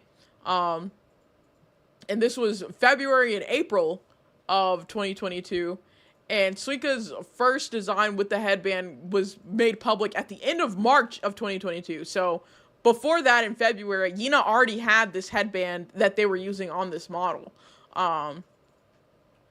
So based on the timeline, it's important to note that the avatar creators' work from Exhibit C in regards to the animal ears, headband, dark designs, was publicly available before Suika's 3.0 design, and the headband was released publicly on Twitter, which is January and March of 2022.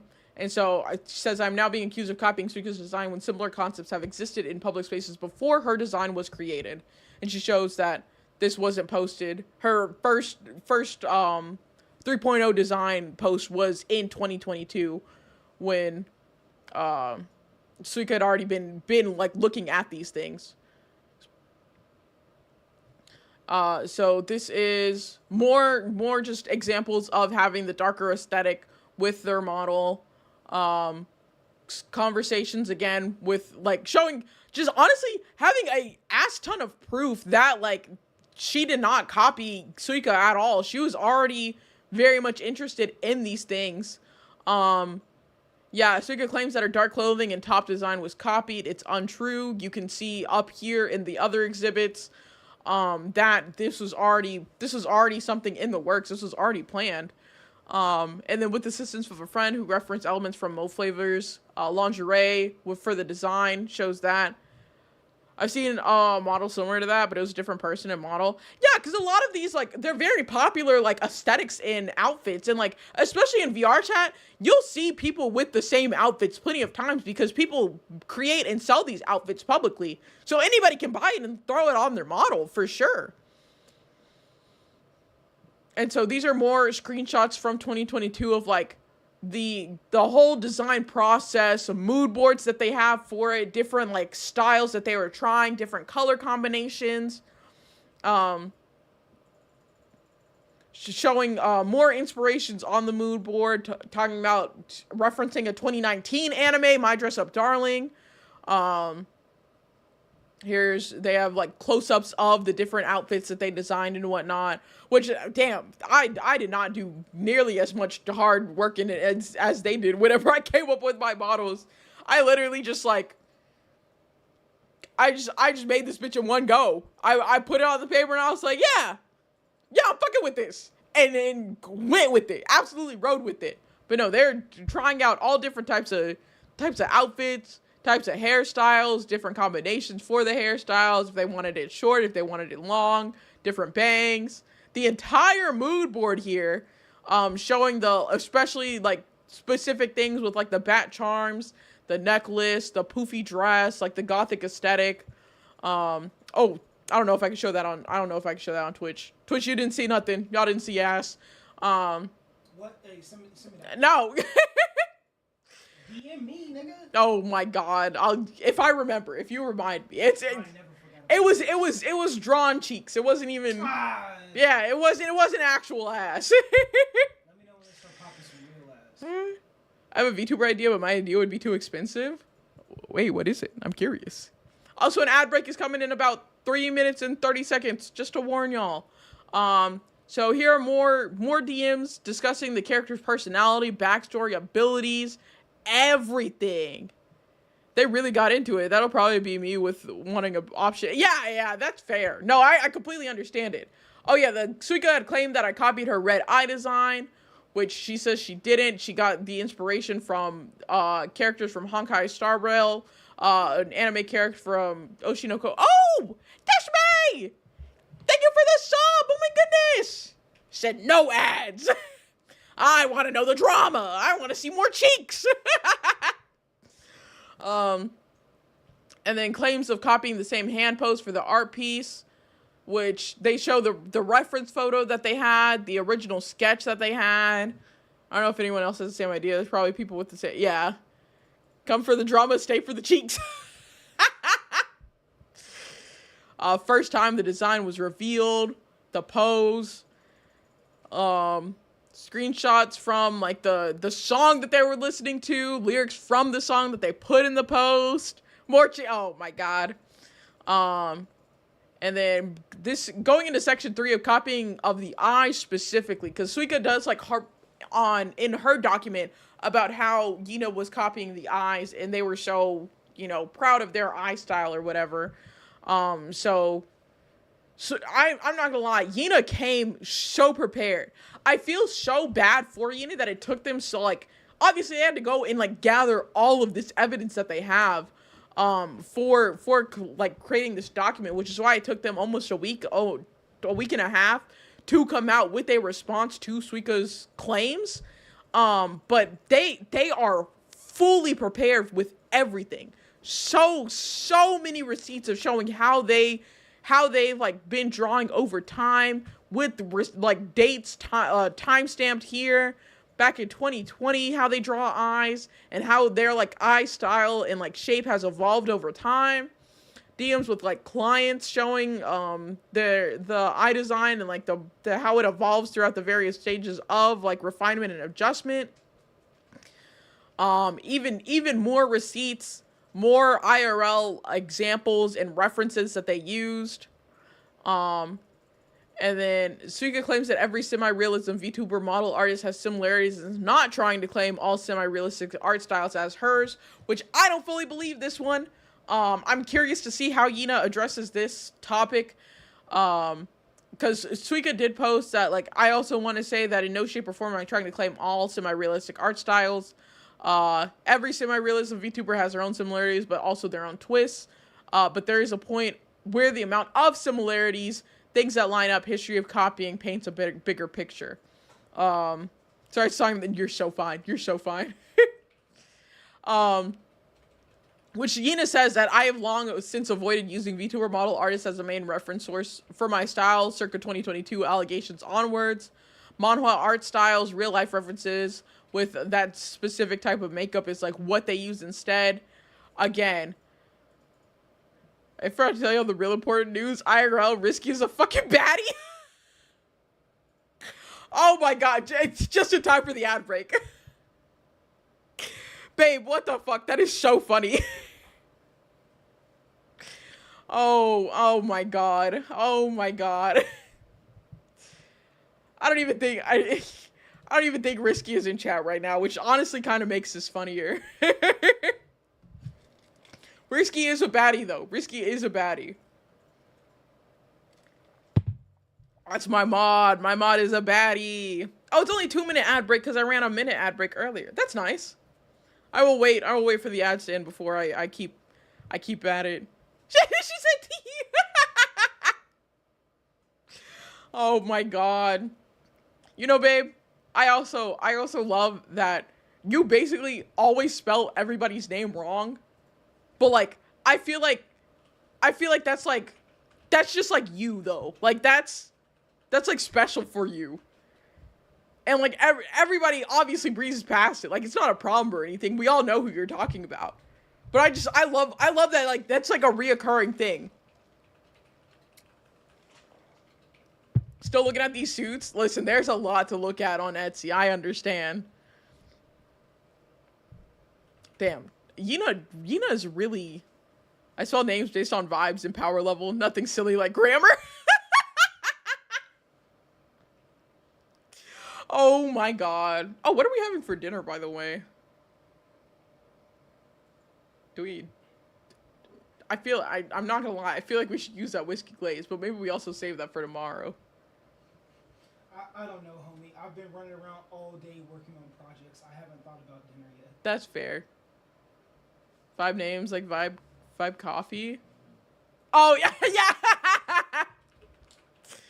Oh, god. Cheeks for dinner? That's crazy. Food for me? Dismay. For example, Mon, where the bitch is at, Toma. Oh my god. Anyways, welcome back from the ads, everybody. I was waiting for y'all before I continue going through this. But Gita just has more.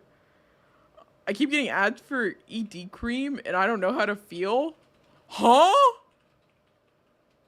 I don't know. I don't know how you should feel about that either. I'll be so honest.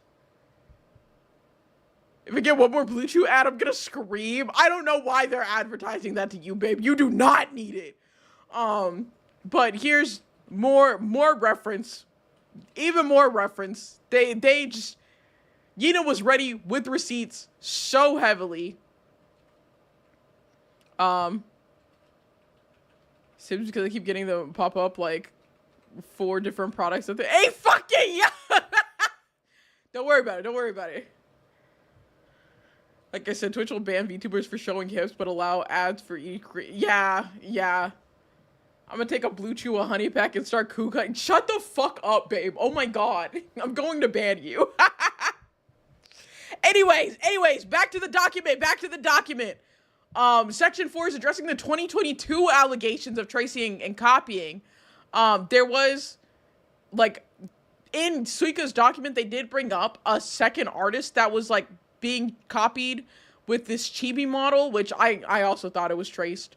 That they show, like, a lot of the things lining up for. And it was apparently one of Suika's friends. But Yina does cover that. Which says... Oh, we're gambling! Gamba time! So many models, I know. So many. Big bets? Are y'all big betting again?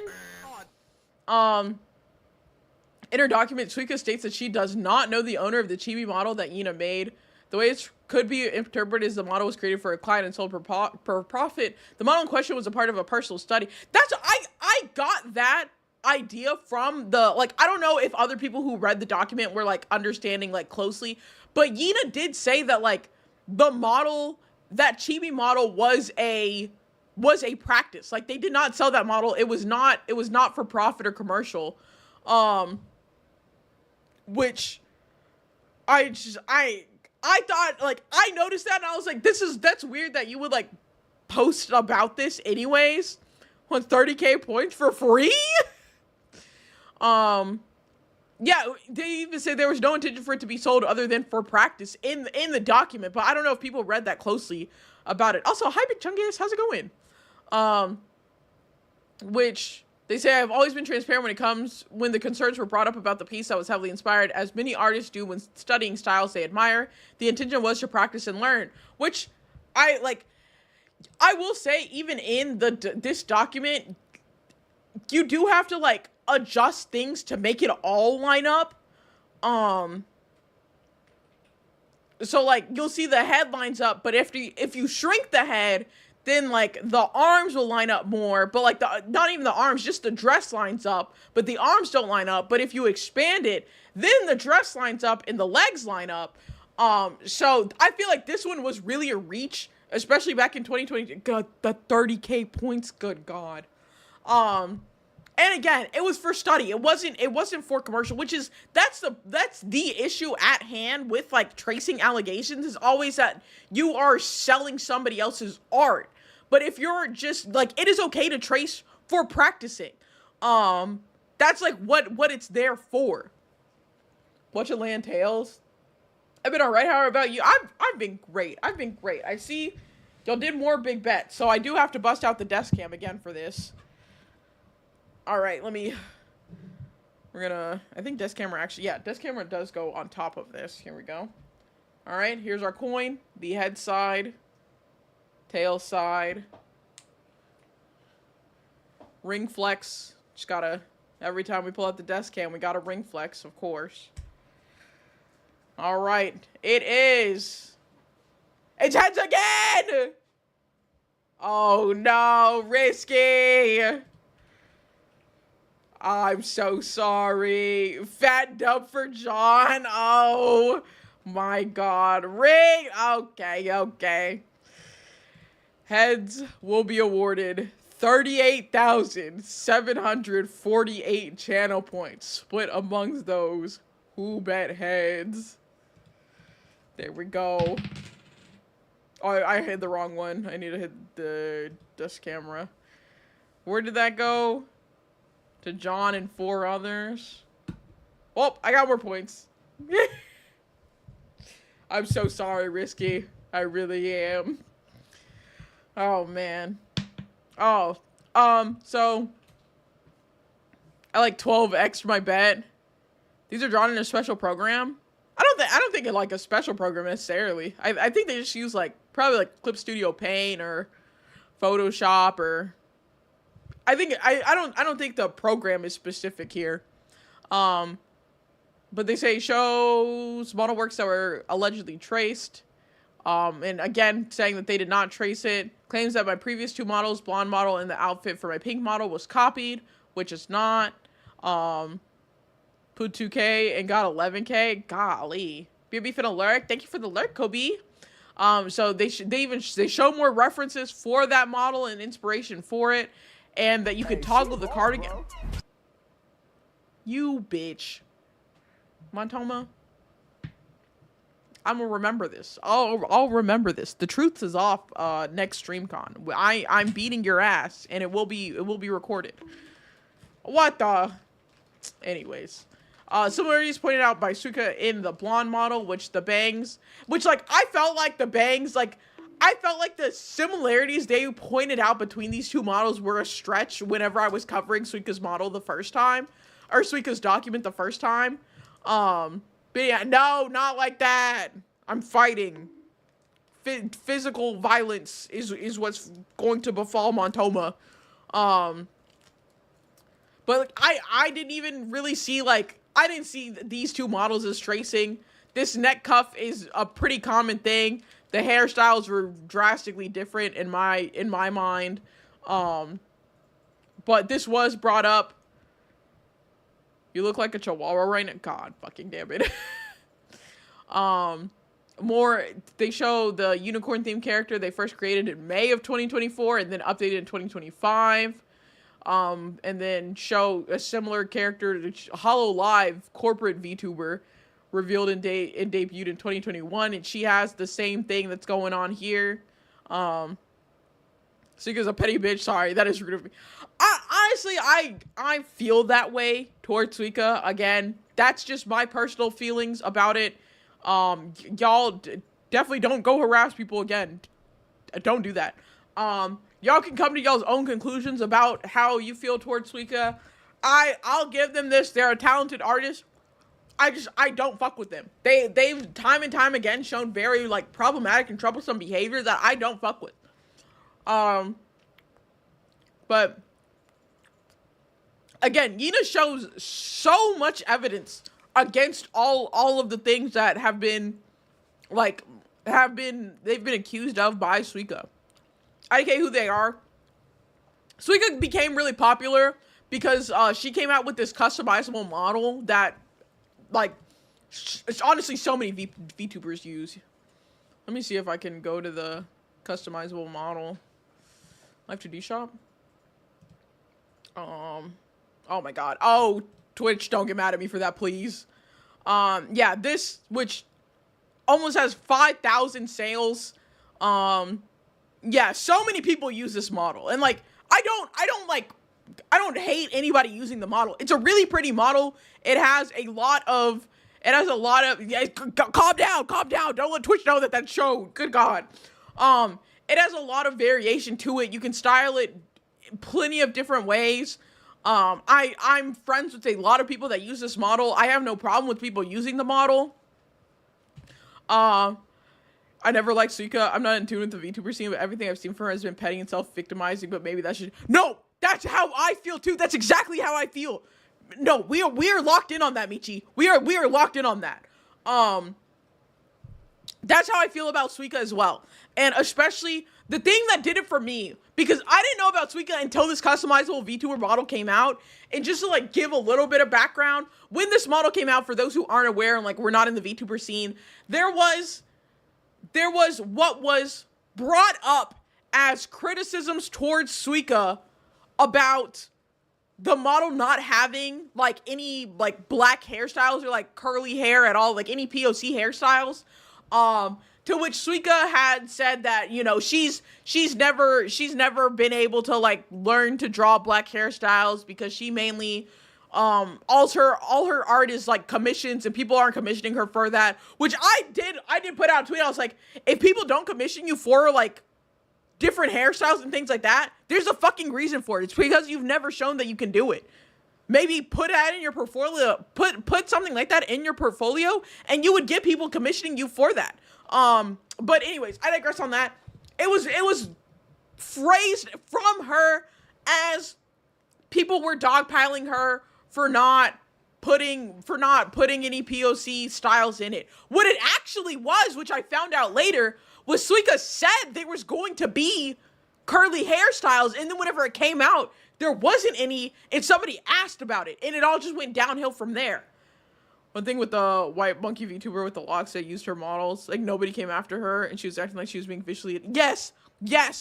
And so when that happened, there was one tweet in particular, and it was whenever I saw this tweet, I was like, oh, I know how you really feel. But there was, because Suika was saying that everybody was like being so rude to her, and people were just jumping down her throat, and this, that, and the other. And one of my mutuals had just like put out a comment. It wasn't aggressive. It wasn't even rude. It was just a statement. And Suika's response to that was, I can never please you people. And y'all asked for so much. And I read that, I was like, you people? And like, that was verbatim. Like it was specifically, she said, you people. I was like, okay, I know what you are. I know what you are. And I muted her from then on, and I did not fuck with that. What does she mean, you people? Yeah, quite literally. That, I know exactly what you meant by that. If you had the ability to not get repercussions for it, you would have replaced that with the hard R if you could. I like it wholeheartedly. That's what it read, and I have not fucked with her since. And then whenever she came out with the document against Yina, and it showed her conversations with Yina back in 2022, it only further solidified the way that I felt about that. Did she say that during Black History Month? It was probably during Black History Month, to be honest. I wouldn't have even, I wouldn't be shocked. I would not be shocked if that was when it happened at all. I don't remember. Oh God, let me not scroll down. She was just banking off of racist VTuber friends, which like most of them, but yeah. We're not even gonna get into the racism in VTubing in the VTubing space. But it was since then, and then I saw her post about her document against Yina, and the way that she was talking to Yina, like in private, only further solidified this. And now Yina's response document even further solidified, I do not fuck with Suika whatsoever. So many claims people these days, especially in the VTuber. God, oh my God, don't get me started. Oh man, what did I miss? I was just talking shit about Suika. I don't fuck with her. I don't fuck with her at all. I like, honestly, I can only just say this, but I do believe that she has some racism. Like she is a little bit of racist, or like has these biases in her. Just by saying you people like that, I know what you mean by that. So I don't fuck with her. I don't care if y'all do. If you love her and love everything that she does, I don't feel anything towards you. You're perfectly fine. Our relationships are not going to change. That's just how I feel about her personally.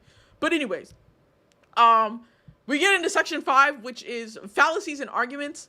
So this is Yina saying that I'm not implying that Suika has copied or traced my work. However, if the roles were reversed, then one could make a similar claim by using the same reasoning used against me. I'm not doing so because I believe this logic of relying on surface similarities is extremely flawed. This section is only intended to show how subjective and speculative the accusations against me are and why such claims should be approached with extreme caution. So they show here, the first one is art that they posted in January, and then they show a Suika's like chibi sketch and have it superimposed, and a lot of it lines up. It doesn't mean that Suika traced, which is exactly what Yina's showing here. It's just a lot of the similarities will happen. New Google Doggy, yeah. We have multiple, which I don't even think I'll be able to get through all of them. But this is in response to a previous Google Docu we already covered. I love VTubing. Oh my God. I love that you have so many new emotes. They're so good. I can't wait to commission you to draw Xenia over them. But, so this shows right here, like, they are similar, but like this, just because it's similar does not mean it's traced. And they show a second fallacy here of confirmation bias. This happens when people look for evidence that supports what they already believe instead of looking at the full picture. Popular method is placing two drawings over each other and pointing out where the parts line up. But this can be misleading when you focus only on similarities and or ignore everything else. It's easy to draw the conclusion you already had in mind.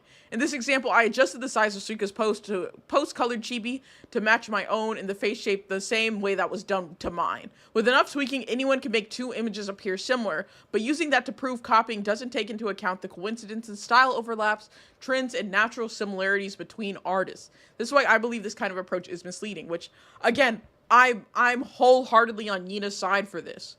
And so they say, overall, well, Suika's methods may suggest a certain theory. They do not amount to actual proof.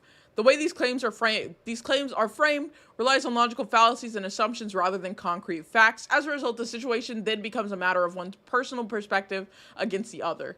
I hope this document helps to make my side of the situation clear, and I ask the situation be approached with fairness and full consideration with the context and facts that I've proven in the sections and exhibits above. And then claims of having an alt account to oh yeah, they did say that like they suspected that Yina was using an alternate account because they had blocked, because Suika said that she had blocked Yina back in like what, 2022, when like the first tracing allegation happened, which Yina just says is not, and like the language that they use here makes people believe that. Because she says, I believe she's been using an alt account to keep an eye on my post. And, like, it's purely speculation. Which is kind of fucked up to like, just honestly accuse somebody of. And again, anybody reading that document is going to be like, you know, yeah, I believe that. She probably was using an alternate account to look at your stuff. And then we get into the last section of damages and clarifications. Sad to see people won't listen to her because Suika's too big. Yes, absolutely. This even with, it does have like 1.8k likes, 156 retweets, but Suika's got just so many more views. It has over 300 retweets, over almost 3k likes, 281,000 views compared to Yina's that has 176. So like a whole 100,000 more people saw Suika's post than Yina's, and it's you wouldn't even know if it's the same people, because a lot of people saw this and just blocked Yina, or saw Suika's first post and just blocked Yina completely. Like this damaged her like brand so badly, and she has so much proof to suggest otherwise that won't make it to most people's like reach. Yeah, and so Yina even posted like some of the targeted messages that like they received, so people calling her a thief, saying it's traced from Suika, saying it's only good because she traced it, if only they didn't trace Suika's art style, and then it's some misinformation about this looks strangely familiar. Yeah, it looks like they traced Suika. Just, yeah, loss of opportunities. Somebody said this is disappointing to find out, since I originally really wanted to commission Yina. To find out they've been tracing / copying Suika's art for years, even if it's not on every piece, is horrid, especially since she was talked to about it. Which, like, this is only one screenshot of probably way more missed opportunities. I'm not gonna lie, I know this is like not so much easier said than done, but like, defamation, like this is I try to start a defamation suit, because that's what happened, and Yina definitely lost out on money from this. Also, it needs to be clarified that we both had mutually blocked each other. Although it was stated in Suika's document that I was blocked not too long after the 2022 allegations she made, the way the situation was presented has led many to believe that I blocked her after she reached out or attempted to resolve things in 2022, which is not accurate. The reality is we both had each other blocked already by the time her document was made public. I was already blocked when I blocked her. I decided to block her for my own peace of mind because I no longer wanted to feel fearful or restricted when exploring different directions in my art. The constant pressure that I was doing something wrong made it difficult to create freely. misinformation. So they say, okay, but why block Suika? Asked privately to stop and blocked Suika, then kept doing it. Considering how large her platform is, I believe it's important that being such a public figure within the VTuber/art community to recognize that public statements, especially those involving serious allegations of unfounded grounds, can have strong implications to lead to unintentional consequences. This is in response to the situation that I believe has been misrepresented my character and significantly defamed my reputation in the space. So their final afterwards, Gina concludes this by saying, I fully support open, respectful conversations surrounding originality. However, I believe these discussions should be approached with responsibility and care, especially when they accuse individuals. The way I've been portrayed in her document has contributed to public misunderstanding and scrutiny, resulting in reputational harm. The trust I had built with my peers and audience has been significantly impacted, and the effects of it may not be reparable. I am proud of my work and stand by the integrity of my art. I have shown my design process through the previous exhibits. For that reason, I will not engage in any more arguments, as it will not add additional value. I take a lot of pride in the effort and care that goes into every piece I create, especially commissioned work where the trust is everything. I believe in learning, improving, and creating with the utmost integrity, and that hasn't changed. I understand that conversations surrounding originality and uniqueness in art can get heated and emotional in how information can spread, or how misinformation can spread. I'm speaking up, and because I want to share my perspective. I appreciate everyone who has been patient, kind, and supporting me throughout this time. Those who have reached out or have simply taken the time to understand, your support means more than I can put into words. I'd like to end this document by saying I stand by the fact that I have never engaged in these behaviors I've been accused of, and I will not admit to something I didn't do, both in 2020 allegations and current claims. I know my truth, and I've carried the burden and the weight of these claims long enough. This document is not just a response, it's my declaration, a statement that I will not be reduced, shamed, or silenced by false narratives and claims. I hope that by laying out my process, references, and efforts behind my work, that you will see beyond the assumptions for what they truly are. Sounds like Suika is acting like a high schooler that hates someone just as talented as her and wants to destroy them to hog all the attention.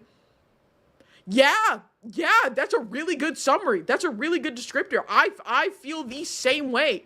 I feel the same way about it. Especially because, like, Gina has so much evidence. And it's so, like, it's so awful that Suika will never admit that she was wrong. Like, Suika has it in her head that she is correct, that Gina traced her, all of her work, has been copying her this entire time, despite the countless evidence that Gina has to disprove this.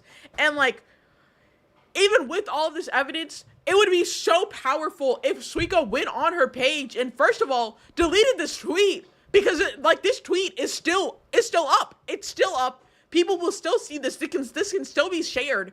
If Suika went and unblocked Gina just to, like, quote retweet this and say that, like, I was wrong and I apologize. But that will never happen. Suika will never admit her wrong because she always has to be the victim in every situation. And it's just so... It's so unfortunate. It's so upsetting. And I genuinely feel so bad for Gina. Many VTubers, even if they are like 20 plus, haven't left high school mentality behind. Yes.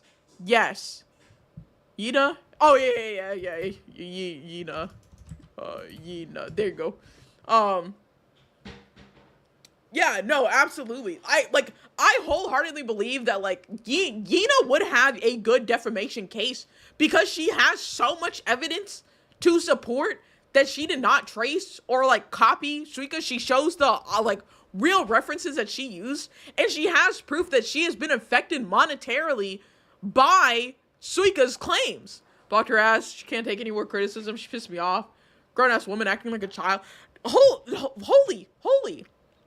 Wholeheartedly. It's so disappointing. And Suika has such a big audience that she can just trample over any artist with or anybody who gives her any criticism. Like, people that were bringing up the fact that she hadn't, like, put any POC hairstyles in the model.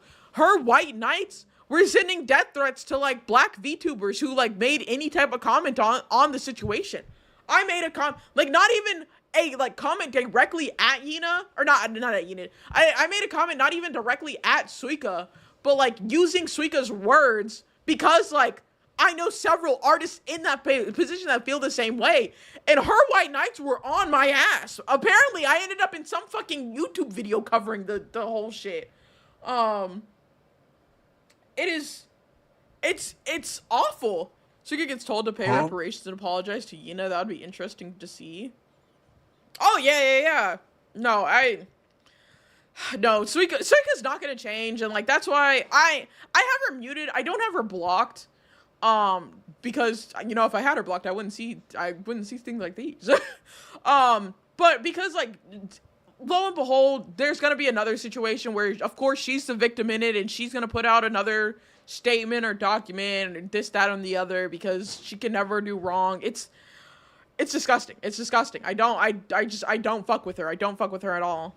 Side account Jay, that's true. I do have a private account for following problematic people so I can keep up with what they do, especially whenever they go private. That's what side accounts are for. But anyways, we covered the initial document, so whenever I saw that Yina had a response, I had to make sure that I covered this on stream too. Thank you for the Queen's Care package. I'm hydrating. Oh, that's some good H2O. Sounds good.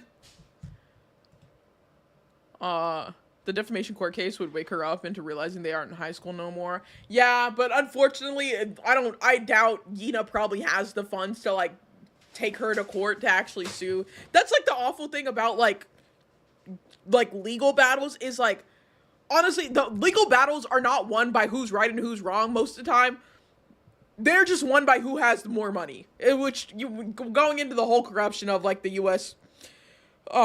Justice system is a whole other thing. But like that's really what it like results to. And Suika having such a bigger audience, and especially having like the hundreds of thousands of dollars that she made off of this customizable model she put out, because the model itself costs like $120, I'd say, and it's been sold.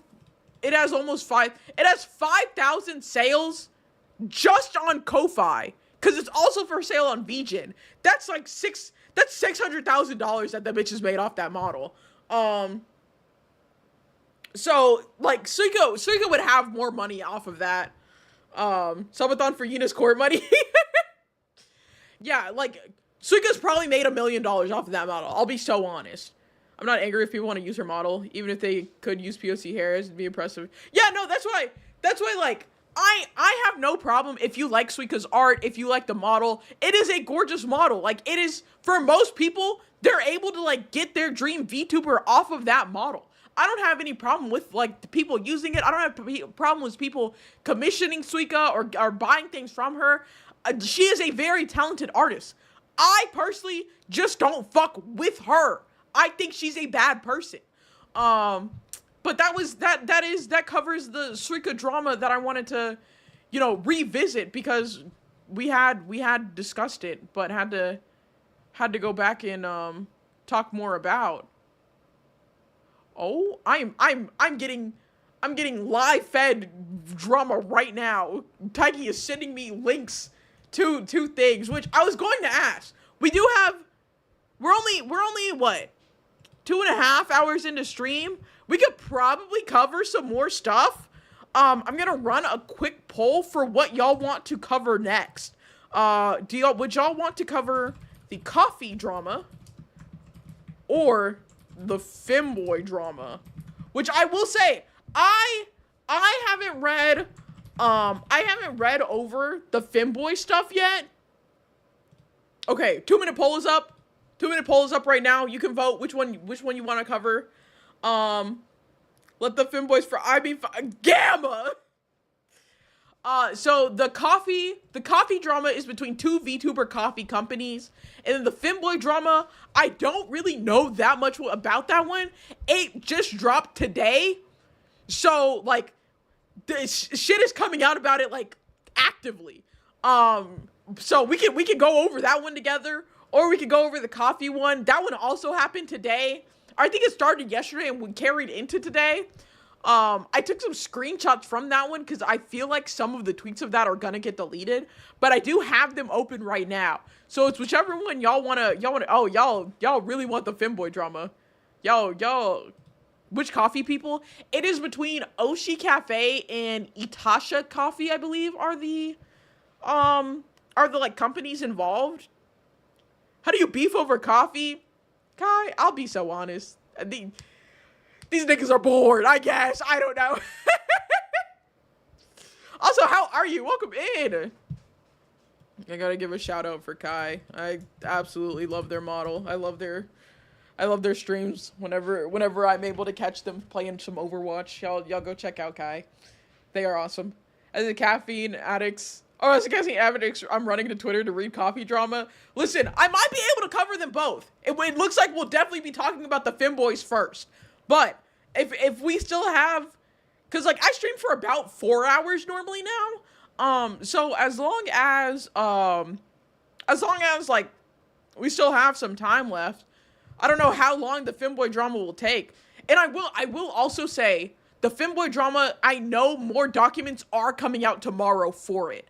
We'll cover what's out today, and then maybe on Wednesday we'll even do like a coming back to it to see what new information has come out. Let me switch over some stuff real quick. I can delete this tab group right now. I can grab this. I'm getting everything ready for y'all. We're gonna go over the femboy drama.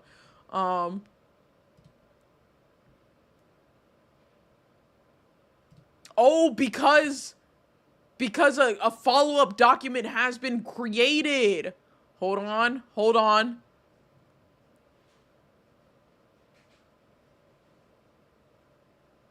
Okay. We have a response document. I didn't realize that's what Taiyi was sending me. Hold on, I have to send her a kiss emoji. I appreciate her sending me this. So, and this is with bigger VTubers. Like these are partnered VTubers that like this is covering. Let me get these. I got these in the right order. All right. Sir, a second doc has hit the femboy VTuber towers. Oh fuck. All right. Let me bring this back up. So, Calum VT, who is a larger VTuber, like they are YouTube and Twitch partnered. They have over 50,000 followers just on Twitter alone. That they hit the femboys. They put out a document saying, "My experience with Shizu VT, a warning." And this was posted 10 a.m. today. Oh, the Taigi therapy bill. Taigi, thank you for the sub. 19 months. Oh yeah. We both. My therapy for you, your therapy for me. They cancel each other out. Serena, hello. Yeah. So this posted 10 a.m. today.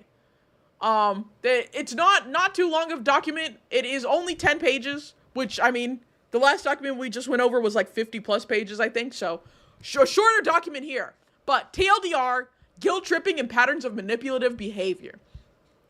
Calum says, only 10. I ended a 2-year friendship with Shizu on May 6, 2025 due to repeatedly disrespecting my boundaries, guilt tripping, and using previously resolved issues to manipulate my decisions. This document provides my perspective supported by evidence, and multiple other documents will follow this one from different creators. And I did see in the responses to this, somebody did say, "I'm next tomorrow. I've been dealing with his shit for 2 years." So there's a confirmed going to be another document tomorrow. So context, on April 18th, I shared my upcoming debut teaser on a private friend group server showcasing both the decided date, the 25th of May at 3 p.m. EST, along with my Twitch front page application. So just showing that like this, if y'all see anything from Pussy King, that is from Calum. What a Discord name, good God. And so they're just showing that that's him, and showed the video here. And they say, crossing fingers, if successful, you'll be notified by the email address you provided above. Thank you for submitting your front page request. Pussy King is crazy. It is. They say later that same month, April 29th, I coordinated a timed merch release with my merch company, Kawa Entertainment. The goal was to ensure that the merch would launch on the day of my debut, 2 hours after the model review, to allow the model to be fully showcased live to prevent early leaks through the merch. And I'm actually going to zoom in a little bit because it's hard to read the... Okay, here we go. And so this is the screenshots with, like, Kawa Entertainment, their merch line. Caleb saying, is it possible to release simple merch for late May? They said, yeah, if you want absolutely no chance of being affected by tariffs, we can do posters and a button set. For other items, you can ask and let me know. Caleb says that we can do posters. And they talk about the, like, poster PNG.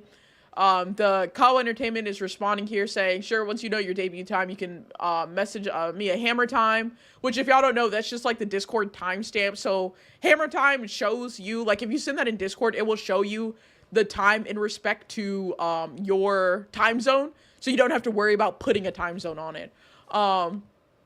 Yes, yeah, I'm debuting 3 p.m. EST, so ideally 5 p.m. By then, all models should be revealed and good. And so they added it to the calendar, and they said for graphic design, did you have any guidelines, font assets, etc.? I have your new logo already, and they send that.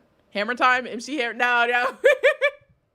I didn't realize it was referred to as hammer time. I always just called it like whenever I look it up, I look up Discord timestamp generator, and it like sends that code in, I guess, what is referred to as hammer time. Also the pose. The pose is kind of crazy up here. They went for the femboys too. It's between the femboys. So on May 6th, they say, I saw that Shizu had publicly announced his debut, which is May 25th at 2 p.m. EST. So an hour before Caleb is supposed to be debuting, Shizu now says that he's debuting. Since we are friends, I reached out to him to ask for clarifications and make sure we were on the same page. I wanted to find any possible way that we could turn this situation into something positive. So this is Caleb messaging. He says, Shizu responds, and Caleb says, you debut your new model on the 25th of May. Shizu says, yeah. He says, I debut on the same day. Oh boy. Shizu says, oh, I didn't know. And like the sweating emoji. Says, it's okay. We can try our best. I just wanted to let you know in advance since I just saw your Twitter post. Shizu says, I would change mine if I could, but it's like impossible at this point. And Caleb says, I sadly already planned too many things around the date, so I can't move it. And says the planned things I mentioned here were collabs every single day after my debut, a timed merch drop, and 10 promotional images and videos with the debut date and time that I had already edited. So Caleb continues saying, if you're okay with it, so am I. Shizu asks, what time is yours? Caleb responds, what a dumb coincidence, 3 p.m. EST. Shizu says, damn, I was going to say if it's later, I could just raid into you. Caleb says, maybe we could get in a call and talk about how funny it is. Shizu's like, maybe. Caleb says, I'm planning on streaming for an entire week after debut. Which Shizu just responds, oof. Hey, what's the tea? Bisexual crimes? The femboys are fighting! The femboys are fighting! Caleb says, I can absolutely... Huh? Femboy fights? That'd be a good panel. Oh my god, John said femboy fights would be a good panel. Kind of sounds like copying each other. I do believe because Caleb announced it first. Femboys are sort of... Oh my god.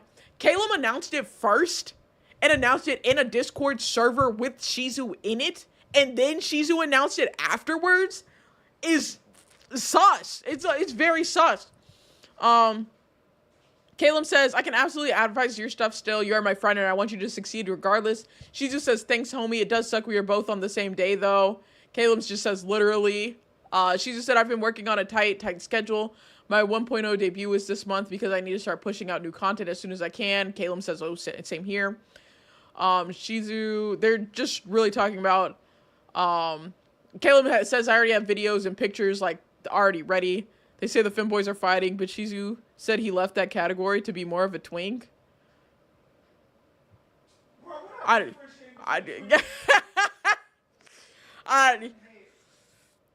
know. I don't know either of these people. I'll be so honest. So I'm just calling them both femboys to be good. To be so honest here. Twink is close enough to femboy. I'm not differentiating. And then she just says, I have a 2.0 debut on the 16th of June for my birthday, which is kind of, I feel like this is kind of suspicious. Like, why would you have you have your 1.0 debut is in what, March? And then your 2.0, no, your 1.0 is at the end of May. and then your 2.0 is June 16th? Like, what? I feel like that's so dumb. Like, why would you not have those spread out more? At least, like, wait, like, 2 months or something before you debut a new model. So she just says we'll all have more stuff for the model by then and more stuff to show off in general. Hopefully you have front page that day too. Why the need for a new... That's what I'm saying. Like, it sounds like the 2.0 debut for his birthday is going to have, like... I don't know if it's a new model, but, like, why waste your debut, like, quite literally, what, 2 weeks before? This seems so dumb to me. And I feel like this, like, shows that, like, Shizu kind of purposely put that on the same date as Calum's. She just said, quick question though, are you sure you're not able to push your time forward by 2 hours or so? That would really help a lot. Otherwise, I might try moving mine back a few hours and just debut mine, then raid into you. Ideally, I just think it would be better if I could just raid into you after my debut instead of having an overlap. Calum said, 1, I already agreed on the time for a merch release, so they're already working and coding based off of that. And 2, that would be super sweet. Like, if Shizu did raid in, she said, man, I wish I knew. I kind of put a wrench in everything for me after all this working and planning, like a year of work. And Caleb says, God, I know how that feels. She just said, yeah, I know. You're one of the people originally helping me on it, and now we're debuting on the same day. And then he says the situation he's referring to, you were one of the people originally helping me on it, is referring to last year when I was the original artist for Shizu's redesign. So, I didn't know Caleb was an artist. Due to personal reasons, I couldn't dedicate the time and energy needed to completely finish the model. We agreed on a partial refund, and our friendship was strained for a few months. So this shows, I think this is back in 2024, whenever Caleb was working on this model, and saying, I can understand that. It's fine with me. Would you like me to send you what I finished? You could really use as reference for commissioning somebody else, which she just said, sure. And so the 785 refund, because from the 900 original commission price. And she just says, told me I only paid you half. So Caleb's saying that, like, I can pay you back the 335, and saying, I'm very sorry how things turned out. I'm sorry you felt unloved and unimportant, even though it was never my intention. I still made you feel that way with my actions, and that is something I'm 100% responsible for. You trusted me with something big, and it didn't turn out the way you expected, and for that, I'm very sorry, and I hope even though I'm not involved anymore, your re-debut goes wonderfully, and that I can help you grow even more as a creator. Again, I'm very fucking sorry. But Shizu responds, it's okay, things happen. It's been a stressful few months for both of us. And so they send the files that they had so far. Stuff is why I don't really want to say what my idea for a VTuber would be. Like, the femboys are competing against each other and copying each other. I don't think they're not copying each other in the sense of, like, design, but I understand what you're saying there.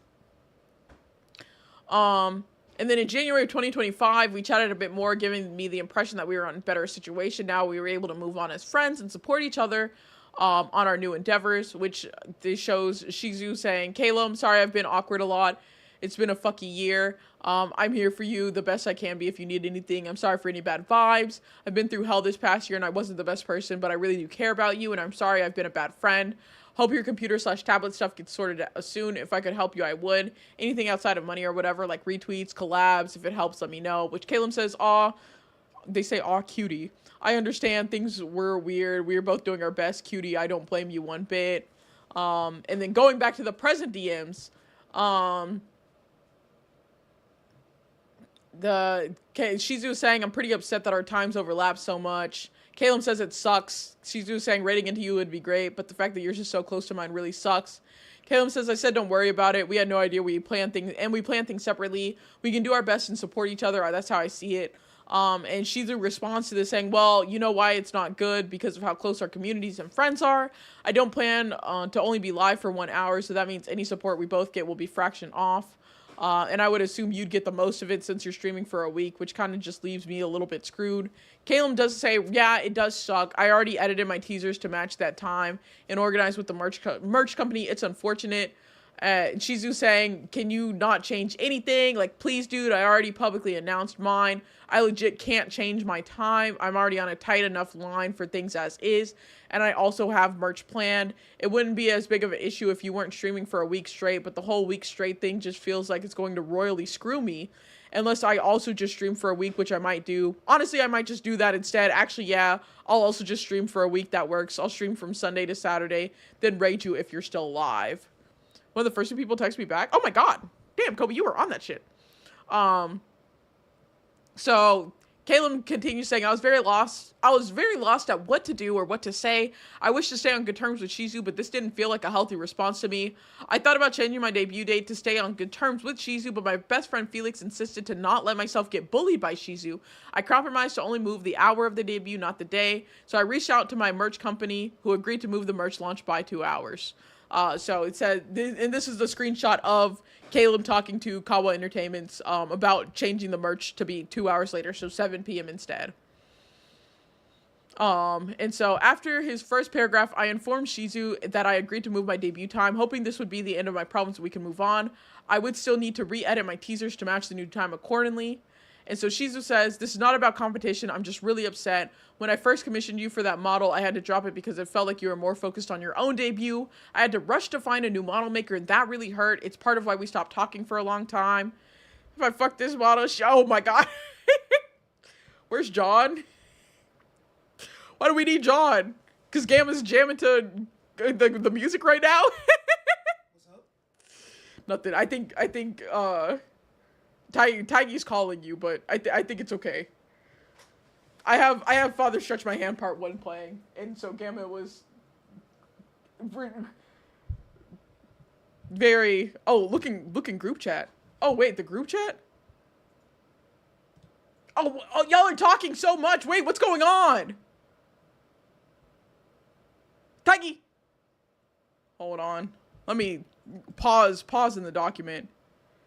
Wait, which group chat? No, it's mine. Taigi just wants me to show you this. Oh, Taigi said you should get this shirt for me. Hell yeah! Oh my god. Actually, no, it's not. Kendrick already put it out. This dick ain't free. I'm charging by the inch. Okay. Absolutely Okay. not. Well, there you go. There you go. Anyways, getting back to the document. Oh my god. I'll show y'all this is the shirt. This is the shirt. It says therapy is expensive, dick is free. We charge by the inch nowadays. Tell him, why are you bringing Kobe into this? Yes, moving past that. Getting back into the document. We gotta see the femboys fight. Good God. Okay, so back into this. Shizu saying, this is not about competition. I'm just really upset. When I first commissioned you for that model, I had to drop it because I felt like you were more focused on your own debut. I had to rush to find a new model maker, and that really hurt. It's part of why we stopped talking for a while. Now you're back with another debut before I've even had the one I was originally planning with you. It's on the same day at almost the same hour. Can you see how that would upset me?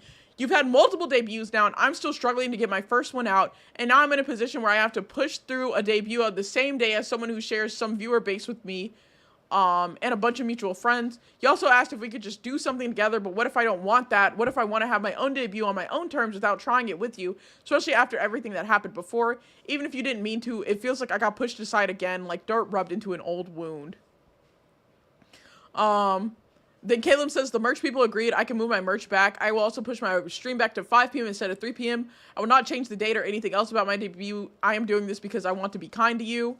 Shizu says, do you get why I'm upset? It's not even about competitive anything. This is like your third debut since you started mine originally and didn't follow through, even after promising me that you would. I was legit really hurt really bad from that. That hurt my whole debut stuff back then, and this hurts my whole debut stuff right now. I don't think you understand how competitively you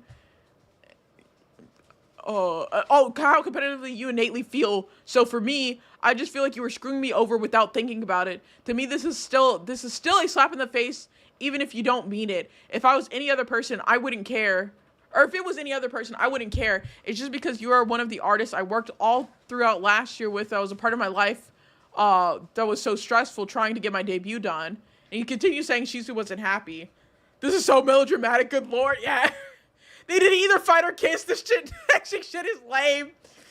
I mean, I understand Shizu's upsetness for it, but I also, like, genuinely, I just think they shouldn't have debuted until, like, the debut they're planning on their birthday. To be honest. If you're debuting and then, 2 weeks later you're debuting again? Just do one debut and make it, like, a really big thing.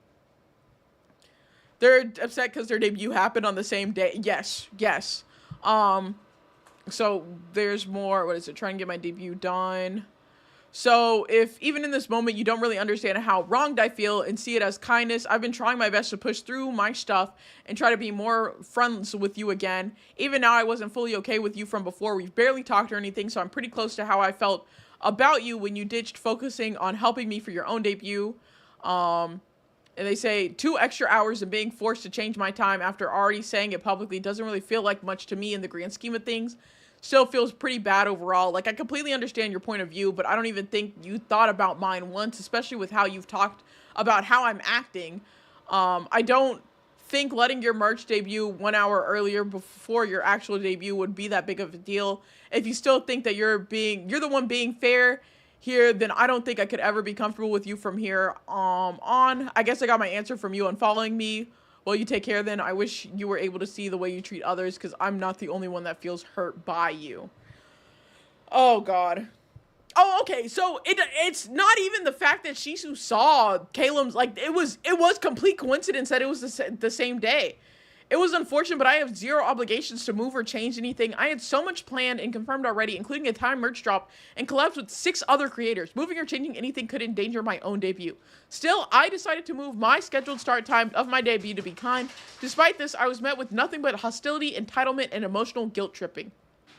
I did what Shizu asked for, and it wasn't good enough. He wanted more. He also seemed to be fishing for an apology for an issue that was closed ages ago.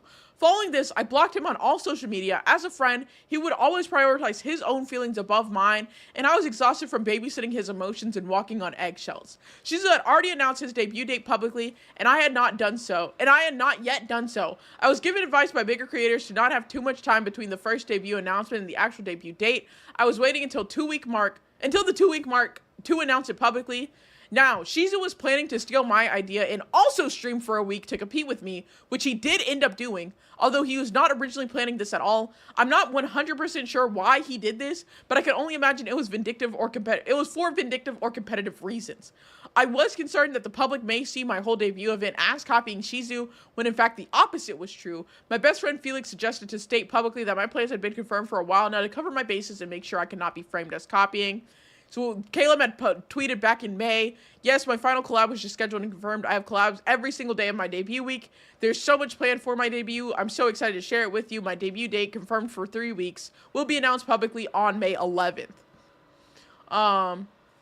With the given context, as well as Shizu's known history of vague tweeting, which will be showcased in upcoming documents from others, Shizu seemed to have taken jabs on Twitter and Twitch at situations of me not being able to finish his model. Notice how he emphasizes completing, delivering, and getting it done. So Shizu tweeted back in June, huge thank you to all the hardworking artists in the VTuber community who stay on top of their commissions, consistently pour in insane effort into everything they do, and deliver everything on time. I am thankful to have people like you. Oh, and we have a Twitch clip. Hold on, let me pause. I gotta pause the music and unmute the browser so we can hear what he says. Hello, can you okay, fuck you. I'll pause it like that. Here we go. Oh, excuse me. For those who have seen my full ref sheet and you know there's like a part missing, that will come later. Whenever I have the rest to show you, I'll show you the other half of the ref sheet. But this person, chat, this person is like one of my best friends. They're really good at everything they do. They're very sweet. They're very, very hardworking, and they do everything they can. Okay. And I would not have anything that I have at all without them either. Like, my model, my design, and everything. Like, they got the job done. They got everything done. They did their best. Like, the full design wouldn't be what it is today without them. I'm seeing what Caleb is referring to about, like, the emphasis on saying they got it done. They're so freaking talented, chat. Very, very talented. Let's see. Is Their there name's any more? Koyoroid. Cute little deer. Very, very amazing artist. They're super ambitious. Have a lot of crazy skill, and you'll be seeing more of their stuff around here. By the way, like it's not just the ref sheet. You'll see a lot more of them doing stuff for me here and there. Should have 2x like, this. They're gonna be helping me with a lot of stuff with the stream and the tavern and everything like that. It's like there's gonna be a lot happening. Okay, a whole lot. It's gonna be really, really good. Whenever I have more to show you from them, I will. Okay. Yo, what's up? They did not need to make that a whole minute 20. They quite literally only needed like the 10 seconds of the clip where he's talking about like this artist getting stuff done. But I'll leave that alone. Anyways. Also, an ad break is about to come in like a minute. So they say closing these issues that I bring to your attention may seem insignificant or petty, which they absolutely do. It may not seem worthy of a Google Doc. It really doesn't. However, I would like to remind you of what I said at the beginning. Multiple other documents will follow this one from different creators. Many people have been affected similarly by Shizu and some in way worse ways than I have. My main purpose for creating this document is to provide assisting evidence for those who come after me, as well as starting this off strongly so that smaller voices may also be heard and respected. Please keep an eye out for more information in the coming weeks. Thank you for your attention and patience. This absolutely seems fucking insignificant and petty. This seems so dumb. I'll be so honest. Quite literally, they just happened to both be debuting at the same time. Caleb before was working on a model for Shizu, couldn't get it done, so Shizu had to go to somebody else. Their debuts lined up coincidentally. Shizu's still mad about the whole model thing and feels like Caleb should just move everything around. This is so dumb. This is so dumb. But it's a Google Doc. I have to cover it. And we especially have to cover Shizu's response document to Caleb. But I will wait until the ad break's over with so we don't meet. This all could have been this could have been an email. This could have been an email. I will say I'm waiting to hear what other documents come out, because it seems to be that maybe they're saying other people have experienced way worse from Shizu, which it all seems like petty bullshit. Just don't be friends with people who act like high schoolers. I feel like it's such a simple thing, and yet here we are time and time again with another Google Doc about somebody talking shit about somebody else, this, that, or the other. How does this keep happening? How does this keep happening? All the Google Docs, for real. Where are these ads at? I'm waiting for these ads to go so I can once they get through, I can go over Shizu's response. I will say a little. Oh, there we go.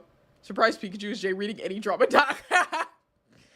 For those, I know people are in ad breaks, but a sneak peek, apparently, Shizu is actively editing the document after being called out for like having bad points in it. So I'm interested to see. Now Shizu's document's 26 pages. That's gonna be a good read. Swear to God, if they're all petty BS, I will literally lose it, Gamma. I hate to break it to you, but like I can feel it. I can feel that this is all petty BS. There's no substance behind any of this. Wholeheartedly, truly. It's just petty shit between some friend group that's happening right now. But you know, it's a Google Doc and we like covering Google Docs here. We gotta I don't like drama. Obviously, I don't want to be involved in drama. I do like to be informed of everything going on. And I feel like y'all should also be informed of everything going on. Hence, I cover these things on stream, no matter how fucking stupid they may be. I do this for y'all, chat. I do it for each and every one of you. And it's also nice, like, I feel validated when, like, I'm reading these things and I'm like, wow, this seems really fucking stupid. And then chat's like, wow, this is really fucking stupid. I'm like, okay, I'm aligned. I'm dialed in pretty well. We're all in agreement here that this shit is stupid. But again, they said more documents are gonna come out, so we will see that. The stupider the drama, the better content. Very true, very true. I will say, if we, like, let's see. Yeah, I'll definitely have time to cover the coffee stuff. If we go into the coffee stuff, they were getting kind of cutthroat in those responses. I'm very curious as to if some of the responses got deleted with how cutthroat they are. One line that I remember in all that drama was one of them was like, "You are beneath me," and I'm like, "Oh my god, you're beneath me" is crazy. So we'll get into the coffee one once we finish up the VTuber drama. The femboy drama is what I meant to say. Oh, hold on, I'm catching up on messages that that the group chat was sending that I missed. Okay, I'm caught up. There's another group chat I have 20 seconds. Move, femboys, it's the coffee turn with drama. We're almost, we gotta go through the response document. We have to. Because they might even bring up some of the stuff that, is supposed to be in the other documents, which I'm very curious about if they'll bring it up in their response to Caleb. But, welcome back from the ads, everybody. We are moving to Shizu's response. Say my response to Caleb VT, which is TLDR, dishonesty, stolen/traced art, fake friend, manipulation, competitiveness, which was something that Shizu brought up multiple times when they were in discussions, was talking about the competitive. They kept mentioning this isn't even about competition or anything, when talking about the debut dates being the same. Hashtag fake friends. So Shizu starts this off saying, "When I first met Caleb, things felt pretty chill, and we had a solid friendship, at least until I tried to commission him for a model. I didn't know their full history in the art space or how other artists viewed him, but after dealing with him directly and seeing it firsthand, I can confidently say he traces and steals art from others around him pretty often. For anyone wondering why I didn't speak up sooner, it's because I genuinely hate Google Docs. I think they are the bane of VTuber space. A lot of people I trusted told me it wouldn't be worth it, but others said speaking out could help protect people, and that mattered more. My issue with Caleb started the same way a few of my problems with other femboys did. I offered to help him, starting with Caleb's PC issues." Golly, the femboys are really messy. Caleb came to me about some issues he was dealing with, and like I do with anyone I considered a friend, I did my best to help. The voice recordings below is him opening up about how bad he felt and how lost he was. My response is shown underneath. Oh, we don't hear the voice recording. Femboys being used unironically in a Google Doc is sending me TBH. Oh my god. Yeah, no, for real. So Caleb says, "I'm so tired of working so hard, being alone, and having no results, man. I know I'm doing things wrong, and I just have to keep adapting and keep going. But god fucking damn it, I'm tired. I'm just venting. I'll be okay."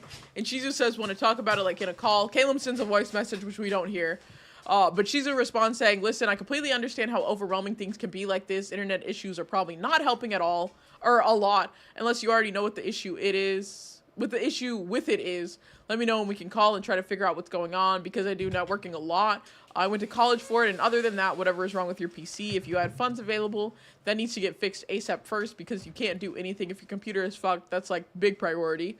If you don't have funds, then maybe me and you could talk things out about me paying you a bit for the model now to help take care of the PC so you can focus on comms, which will help you get other things done better. After that, you can take a breather and think about other stuff. You can't attack everything at once. You need to take a breather and do one thing at a time. You're not alone. I'm here to help. Okay, sweet boyo. Good God." The next day, he came back and said he figured out the issue was a broken Ethernet port on their motherboard. I offered to pay part of the design and model art fees early so he could fix their PC quickly, which he accepted, but I made sure he promised to keep working on the full project as shown below. Caleb says okay, which she's a response to like to saying what was the issue. Port on your computer is broken. It's easily replaceable with a PCI card. If you already tried that, then I can buy you the same board you already have, and you could just swap things over to the new one. Consider the money being a payment towards the model and design process. You can't really do that for streaming at all. You'll have to talk to your mother about getting an Ethernet connection and running. The femboy lives with his mom. I'm sorry. Let me leave that alone. About getting an Ethernet connection and running a long cable to your room. And it says, as long as you promise to stay committed to the project with me, I don't mind. And Caleb says, okay, I will. Invalid. So going into the model issues, Shizu says, after that, he got started on the design for my new model very quickly. I already had a reference sheet, which I needed was for him to add some extra details to make it feel less simple. He's called a femboy, not a femman. Okay, that's fair. It caught me off guard. I was not expecting such a large VTuber, especially a femboy VTuber, to still be living with their mom, which, like, no shame with, like, living with your parents.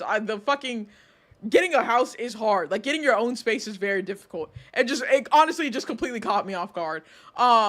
So at first everything was going fine, but things started falling apart after they debuted their own model. From that point on, he just began ignoring most of what I asked for. Felt like he was rushing through the project just to finish it without actually listening to what I wanted. I kept having to ask for changes because it was clear he wasn't paying attention. Living with moms are the best. You take that back. Yeah, no, listen, you are fine to live with your parents. I get it. I understand. It just caught me off guard. It just was not expected, from a femboy VTuber. But there's nothing wrong with that. There's nothing wrong with that. It said the bigger issue is when we got on a call and Caleb showed me how he was creating the design. He was taking pieces from the reference images I gave him, cropping or tracing over parts, and then blending those into the design. What came out of that was a very unbalanced character that didn't feel right with me at all. I started asking Caleb if he could please draw things from scratch. After a while, he seemed to draw some parts that way, but it still felt like he wasn't really capturing what I was asking for.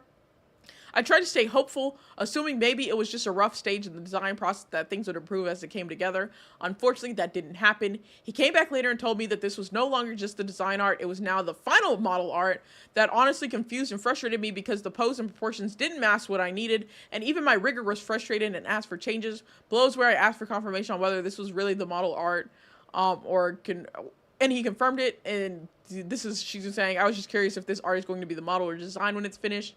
Which Caleb responds, model. Below is the model. I model along with some parts that were either directly traced or copy and pasted from the reference I provided. So eyes. I asked Caleb to redraw the eye design that was made for me to incorporate it into the model. Instead of redrawing it, he just copied and pasted it. It took several requests before he finally agreed to redraw it somewhat. He didn't redraw it at the start, but seemingly did later, even though I still think it was slightly edited and warped. Which he says 100% copied and pasted and flipped for the other eye, which shows Shizu saying, also for the eyes, I'm assuming you're going to redo them towards the end, like in your own style, and fix the shine. Ears, you can see that the ears were simply copied and pasted with slightly warped. He didn't redraw it. The hair was copied and copied the bangs from my previous model and just colored over them. He didn't redraw it. I saw a lot of this firsthand over screen share, and I was really unhappy with the process, especially after realizing how lazily everything was being thrown together as final model art. Which, I mean, if like this is true and like all of this is just copied, that's kind of fucked. Like I would be, if I'm paying somebody for model art, I'd expect it to be like hand drawn, not directly just like copying from different like aspects of references I send you and just pasting it onto the model. I commission an artist for their style. I wouldn't want it if I wanted it in this other style. I would just go to this other person I got the original art from. But we continue. After a while, I got really frustrated with how poorly things were going, especially with how slow progress had become since he was focused more on their own debut. So I decided to cancel the commission and request a partial refund, which you can see below. So this is Shizu saying, good God, the wall of text. All right, let's go through this. Shizu says, I'm not going to lie. I'm a bit like not happy with how things are going. There's so many things that I'm just really not happy with. And I'm mainly like trying to overlook a few things. When we first started this art specifically, it was supposed to be the design first. Then I was supposed to pay you again for starting the model because when it came to the pose and stuff, at first it was like whatever, because it was just the design. But after you got your stuff sorted and came back to it, I asked what was going on. And then you said this was the model now. But it feels a good bit off for it being the model. Like, even my rigger is asked why it's at an angle and doesn't want to rig it until it's full front view. Like, I tried to explain the best I could, but between you being busy and trying to focus on your own things and me trying to explain what I want during the times you would work on it, it just felt like it really wasn't going in the right direction. Like, all the stuff I've been sending you might seem like a light might seem like a light for changes on the model, but for the first part, it was supposed to be just a design. And now I'm having to work with the idea of it being the model, so it just feels like a hot mess. Plus, there are things that I really wanted you to draw from scratch, using what I gave you for references only, but it looks just copy-pasted. It just feels very unloved, I guess. The project is really important to me, and I understand that you're really focused on your own streaming content. Do you think we could just stop here and you refund me minus some of the work you've done so far? Which Caleb responds, I can understand that. Yes, that is fine with me. Would you like me to send you what I finished so you can use it as reference for commissioning someone else? Which, I mean, so far, I'm not gonna lie. Just on this front, I'm on Shizu's side with this. Because if you're just copying, like, references and stuff, and you're not actually drawing things yourself, especially if, like, you were supposed to make a design first and then a model, but you just went straight into the model. So far, I will say I'm kind of on his side here. Hi, Bats, how are you? I'm doing pretty good. Going over some Femboy drama right now, which I realized my music I had paused it for watching that video. And so far, I'm on the, I guess the aggressor side. I don't know what the terms would be. The model's in such an awkward stance for rigging. Yeah, like that's like, so far I'm on Shizu's side. I'm really on Shizu's side with this because, like, it's not correct. Accused and accuser. Yeah, I'm on the accused side right now. But that's just going over this first issue about the model stuff. So going into the design issues, plaintiff and defendant. Going into design issues, after everything, I was really upset and didn't want to talk to him for a while. I'd spent so much time and money trying to make this project work, only for it to end in disappointment and a broken promise. What? I thought it was a Fortnite sim for a second. It's like, again, it's like in that weird stance that it would look like that. I felt like he cared more about their own success than following through on what we agreed on. And I know for a fact that I'm not the only one who's had commission issues with Caleb. After that, months went by before I started talking to him again. He apologized and I forgave him to a degree, but my trust was still broken and I knew it would take time to heal. I know this next part might be meaningless to some, but I want to share it so people can understand why I was still guarded during the debut situation. I want to make it clear that I normally wouldn't bring up design issues like this with someone. Caleb was a very specific case where I simply didn't trust him. After a while of things being chill between Caleb and me, I thought everything was going well. I had just posted my reference sheet for my new design and was really excited. Then I noticed Caleb was working on a new model for one of their close friends, and the first thing that caught my attention was the eyes. Which I think these are, yeah, they look very similar to these eyes, but I mean, it's red eyes on an anime, boy. Can we with the red eyeshadow? This is such a common thing. I'm not going to give any type of, just like, I'm not giving this any credit, to be honest. I was really upset when he copied the eye design and colors for my new design when I had just posted, but didn't have the full model for it yet.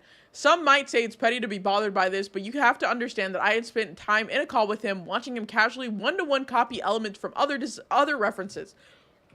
Oh, excuse me. Seeing him take from my new design felt like a slap in the face, especially after he never properly followed through on the original commission I gave him. At first, I thought I might just be overreacting, so I talked it over with some artist friends. He agreed it wasn't just similar. It was practically the same design and colors, just more saturated, as you can see in the comparison below.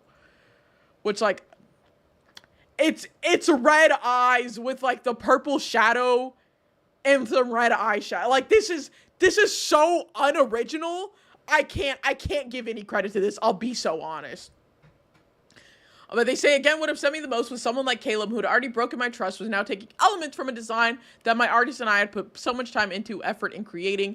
I did reach out to Caleb asking about this, when she says, I know it's weird to say this, but these look very similar to my eyes, mainly the way it's covered, and Shizu sends this. Purple on the top and red on the bottom with a little orange on the bottom in the same place as mine. There are so many things similar, it's hard to say it's a coincidence. Which Caleb says, hi Shizu, this wasn't a purposeful choice. There are references I used for the eyes. I wanted something similar color-wise to Iron Mouse, but less saturated like the ones on top. Color theory wise, it was the smartest choice to do. Probably your artist had a similar thought process, which, like, again, this is such a common thing. Like, this quite literally, Iron Mouse has this. So many VTubers have, like, red eyes with this specific like way of coloring because of color theory. After this, he agreed to change the eye color a bit so they weren't as similar, which he didn't have to, but I was very appreciative that he did.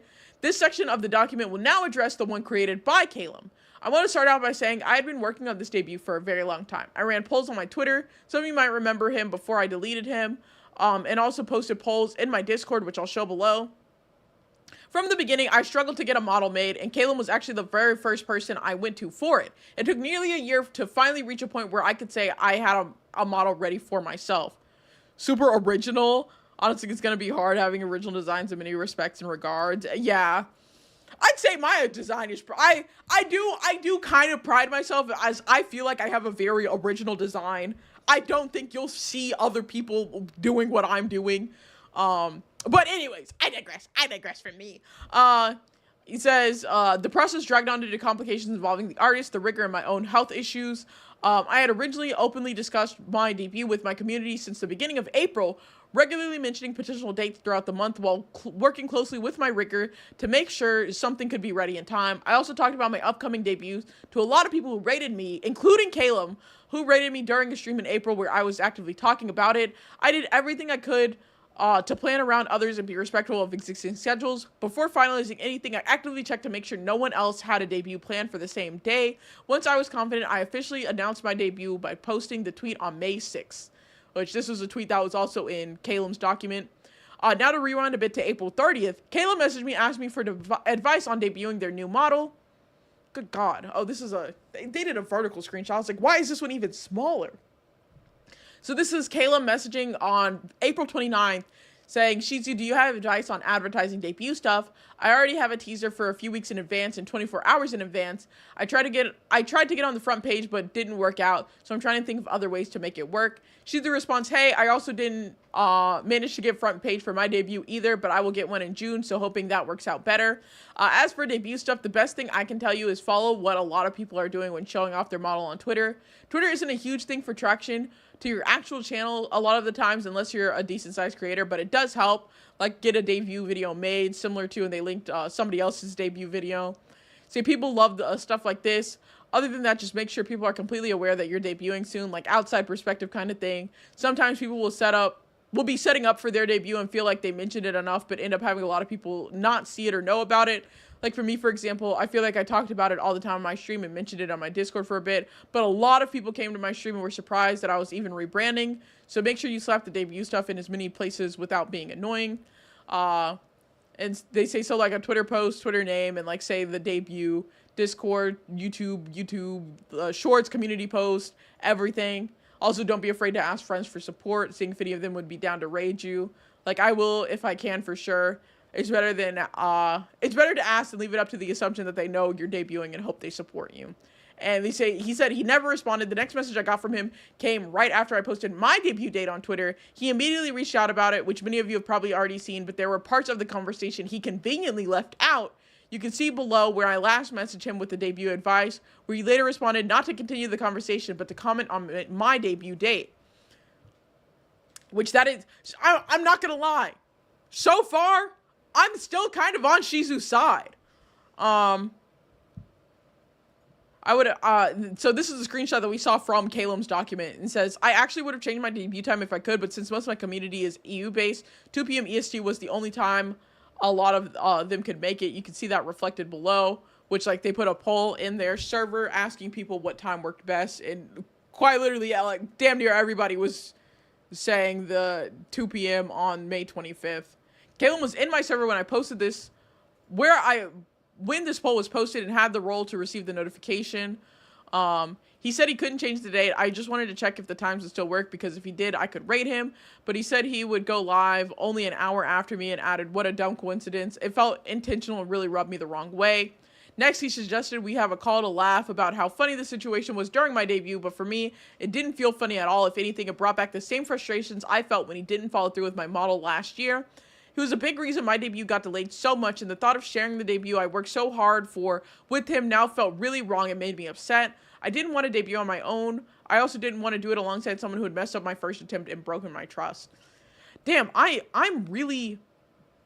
I'm really still, I'm like, this stuff is petty and stupid, but I'm really not on Caleb's side with this. Yeah, like, Shizu's kind of cooking here. I can't even lie. I gotta see what Caleb left out. Here you can see that I responded negatively after he said he planned to debut for a whole week. At the time, I was considering pushing my debut later in the day to avoid overlapping with theirs. But once I heard it would last a full week, I immediately knew that wouldn't work. For those wondering why I was upset about us debuting so closely together, it's because I wanted at least 4 hours to properly show off everything. Since our communities and friends overlap a lot, I knew once Caleb went live, people would have to choose who to focus on. Some might say he could watch both. But anyone who watches streams know not everyone wants to or can watch multiple streams at once. After all this, I asked my community if he'd struggle watching my streams alongside another debut. And many said yes, especially since a lot of my viewers watch on mobile, making it basically impossible to follow both. On top of that, since we shared friends who might choose who to raid or support if he felt like it, it would only make things more complicated. And so this is the screenshots again.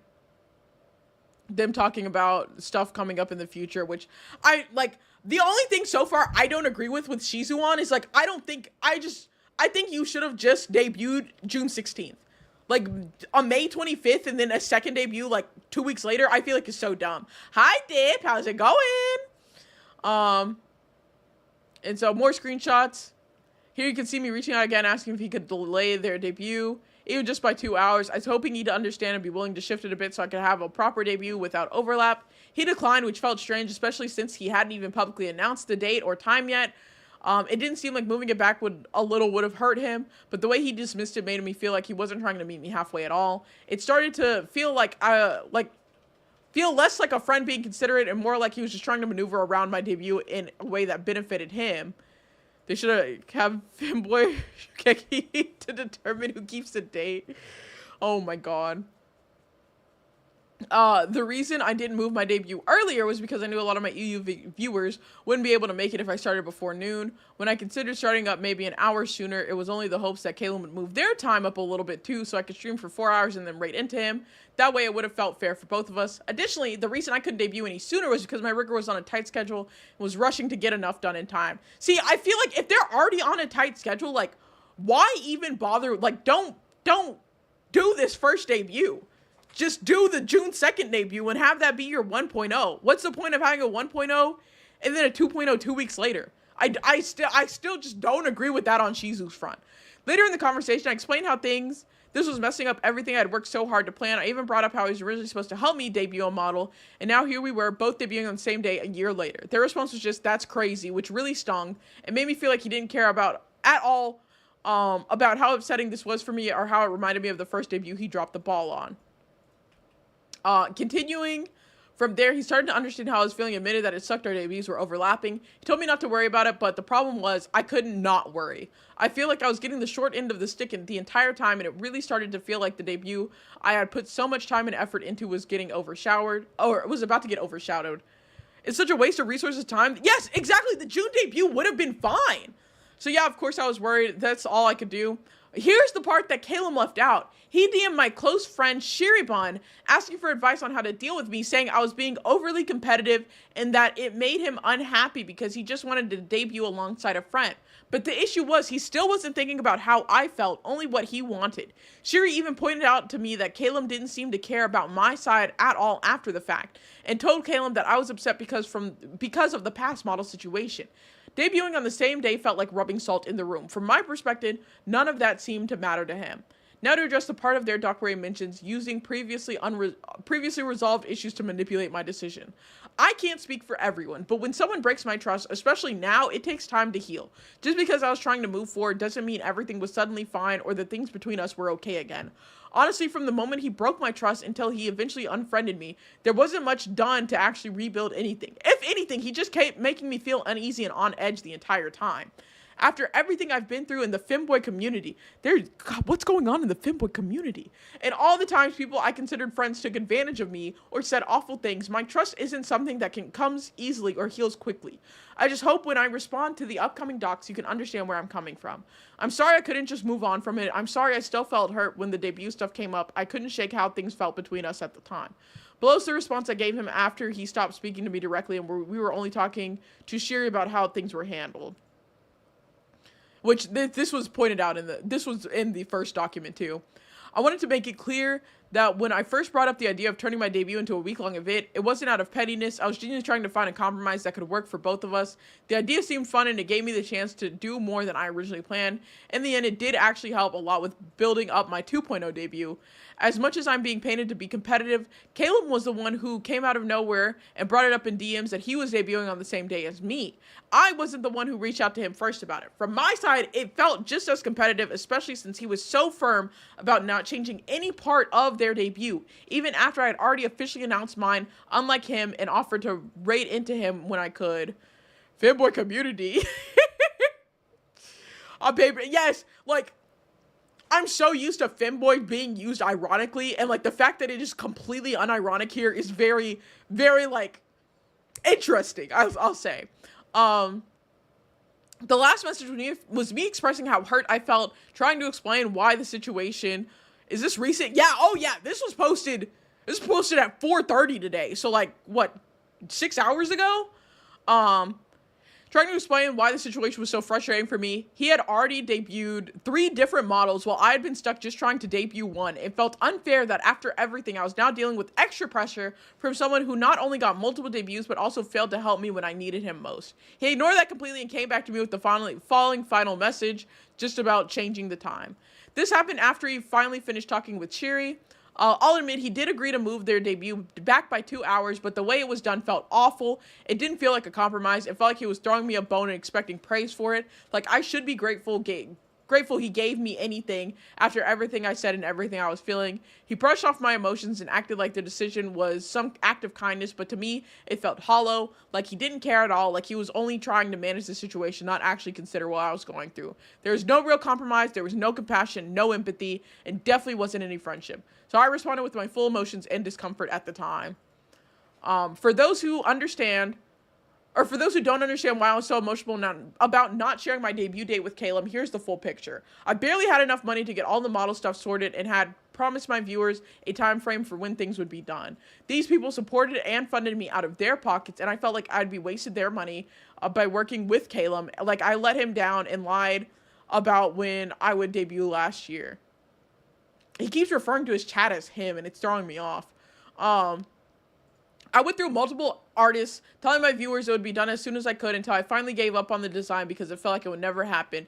Meanwhile, I supported Caleb through all the debuts he had at the time. Eventually, I found an artist for a new design and was much happier with. After months of working together, the model art and design were finished, and when I finally started planning my debut, I thought everything was set because I'd taken every precaution. That's when Caleb came out of nowhere and made what felt like a promising debut feel much worse. I did not want him to be a part of my debut. I was trying to inch away from the femboy community. Oh, he does say it here. He's trying to inch away from the femboy community.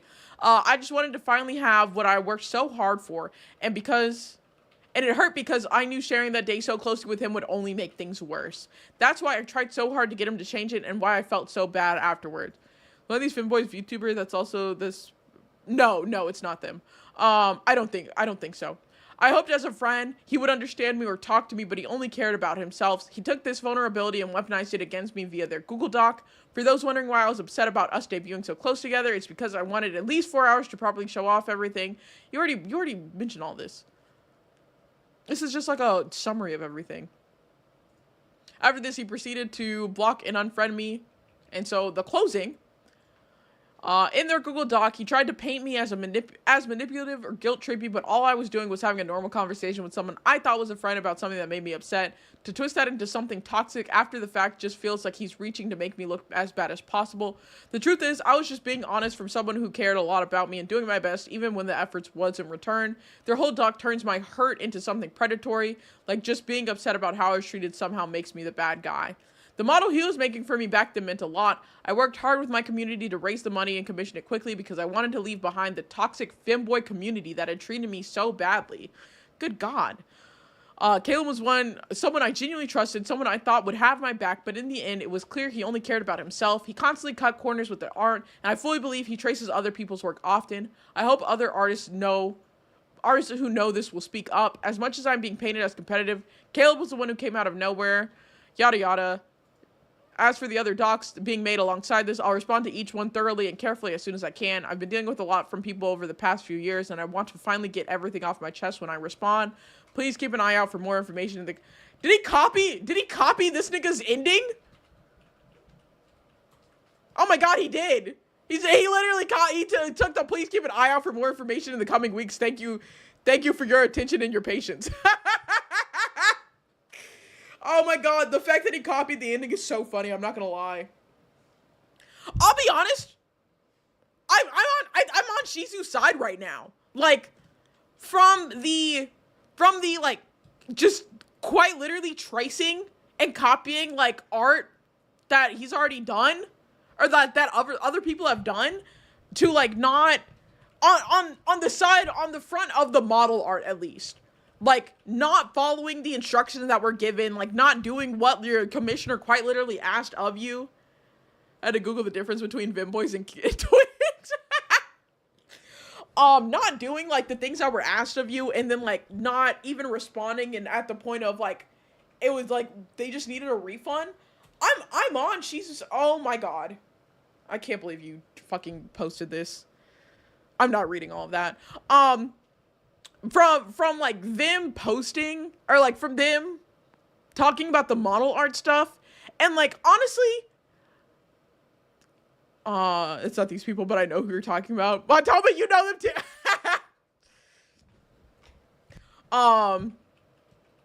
From this like, from this issue, and like I can relate to like how Shizu's feeling, and like being very like emotionally upset about this, and just venting how they're feeling about the entire situation. I'm so far, I'm on Shizu's side. Hold on, let me see what, because people did say that like Shizu was editing the document like in real time. That was one of the points that was brought out. But like right now, I want to see what the responses are. When the artist uses. But it's not just the artist using references. It's the artist copying and pasting the reference directly into the art piece and pretending to create it from scratch. Maybe it's more obvious to see that it wasn't like copied. From what they're saying though, it like, and again, I don't know Caleb, so I don't know his style. So if like this is really just his art style that just is similar.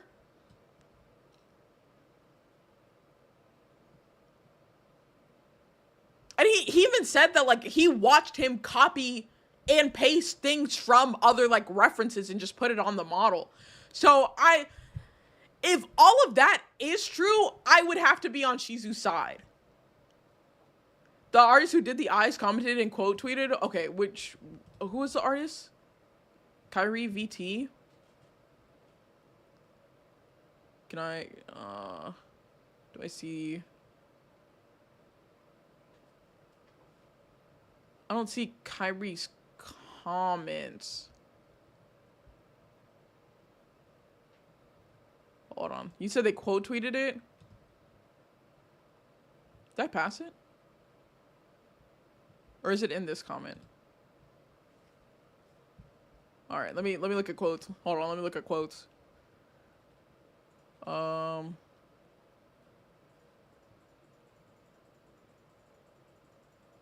Can you send it to me? Can you DM it to me? Cause I'm not seeing it anywhere.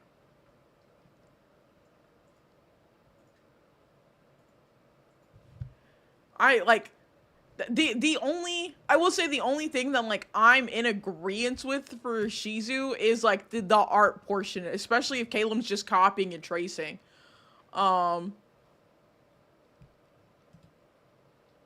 But outside of that, and like I understand being like very charged about like the debuting on the same day. It's an unfortunate coincidence. But I wouldn't like necessarily like say like,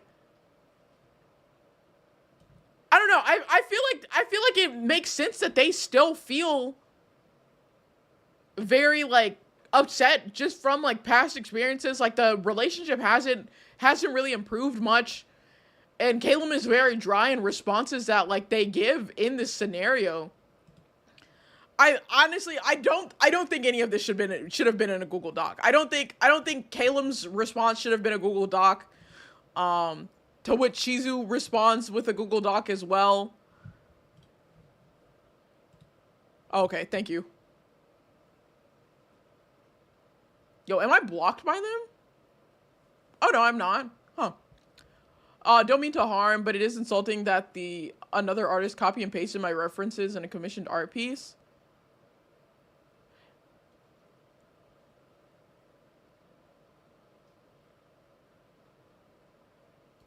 I don't even...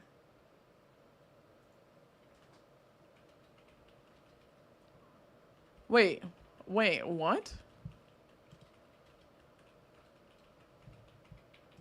Okay, am I crazy? But like... Okay, the eye itself. Yeah, the eye itself is like a direct cop. And see, that's what I'm saying is like, Shizu is justified in saying like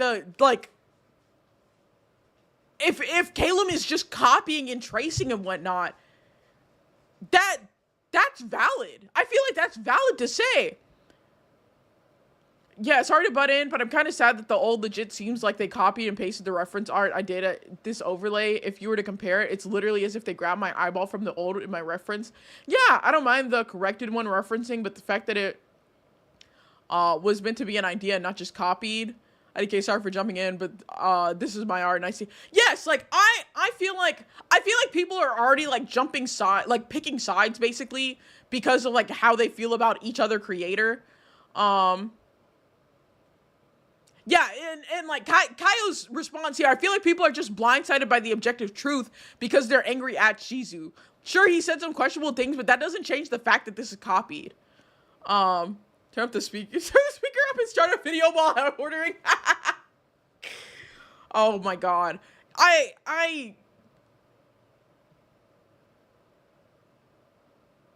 That's like I agree. I agree with Shizu on a lot of the things. And again, I feel like I not knowing who either of these creators are, so this is my first impression for both of them. I understand Shizu's perspective completely. I don't agree with Caleb. Yeah, Shizu's responses here are like a little rough, not gonna lie, to like the whole their responses to like the debuting at the same date, but like they still feel the hurt from, like they were saying, having to push back their debut so much. I still believe, I don't think they should have done a May debut. I think they should have just done their June birthday debut, because I feel like it's fucking stupid to have two debuts so close together. But I'll leave that alone. But like it low-key looks like a coordinated hit. I don't know. And like Shizu also has so much proof. Like Caleb had opportunities to know about Shizu's debut because of, where is it? The Discord server like poll that was ran that like Caleb is in. And like obviously, like I'm not saying like Caleb should have known just off of that. Because I have most of my Discords, like most of my friends' Discords that I'm in, I have them muted too. But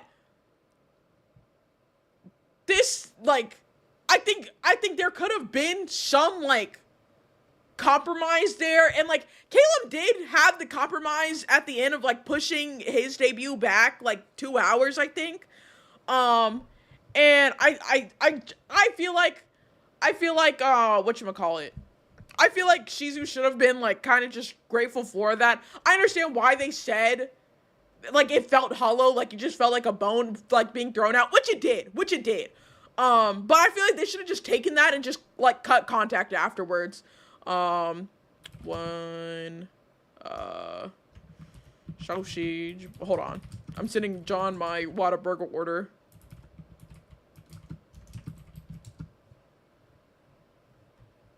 Should I get Whataburger breakfast, or should I get... Man, I've been eating well, but I really want a cinnamon roll. That'll be my little cheat. Show you the framing that Shizu copied the dates whenever the poll was there before the other dude posted in the server. What a burger you're getting? I'm not even getting. I'm technically getting a breakfast on a bun. But anyways, like I did. I asked for a cinnamon roll. I'll be honest. I'm on Shizu's side. If I have to pick a side for this, I'm really on Shizu's side. I'd say their only fault is like how emotionally charged they got over like the debuts being on the same day. I only get breakfast at Whataburger. That's so real. The Whataburger breakfast is so good. If I wasn't getting breakfast, I would get the chicken tenders with barbecue sauce because that shit is also good. But it's by the time he gets there, it should be 11. So I'm definitely getting that breakfast. And I mean, their cinnamon rolls are just so fucking good. Okay? For people in chat, if anybody else like is more aware of these VTubers, how do y'all feel about this? Is anybody on Calum's side? So far, the only issues I've seen in this is yes, cutting those portions. The only issue I've seen in this is somebody did bring up that Shizu refers to, yeah, Shizu saying using they for referring to Calum whenever he is a trans man. I don't know Calum's pronouns. I don't know if they are he, they. Hold on, let me see if anybody...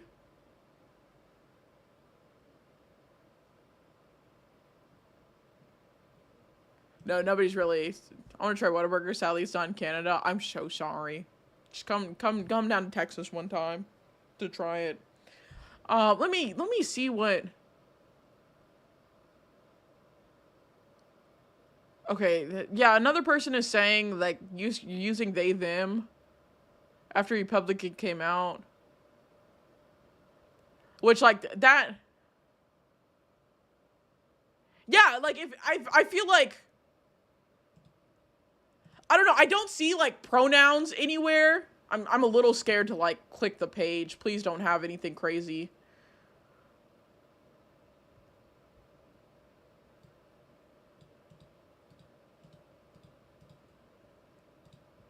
But, like, I'm trying to see if, like, there are pronouns posted anywhere. Because if I could see some pronouns, I would have, you know, some justification there and, like, feeling... Let's see.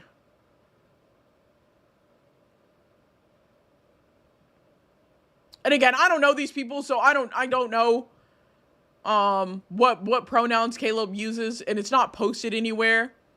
I know their pronouns regardless. Being banned ages ago. Oh, you got banned? Serena, what did you do?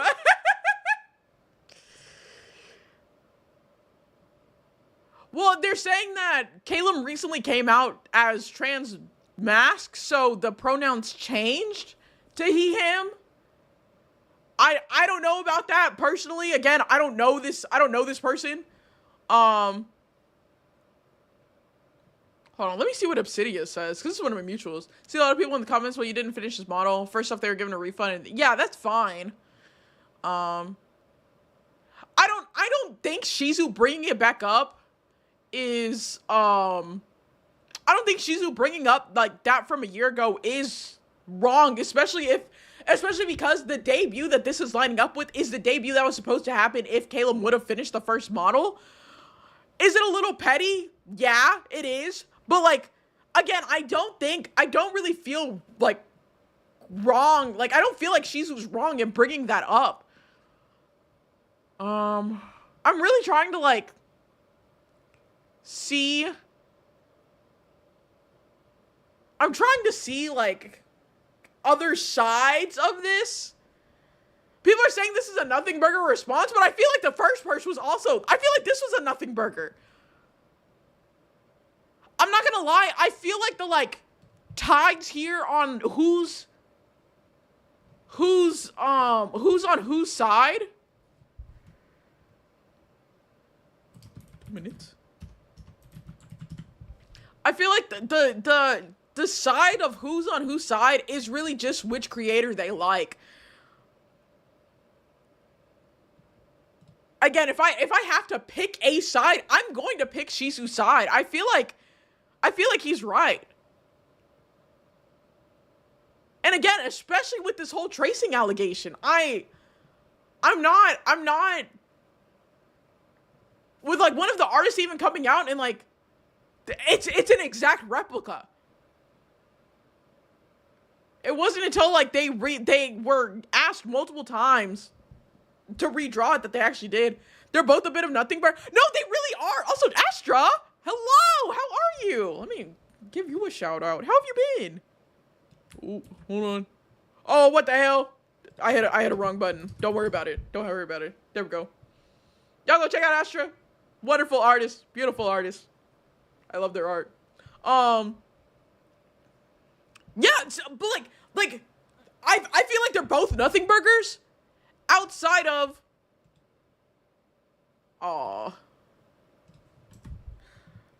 let me get I can't have my Whataburger breakfast. I'm so sad.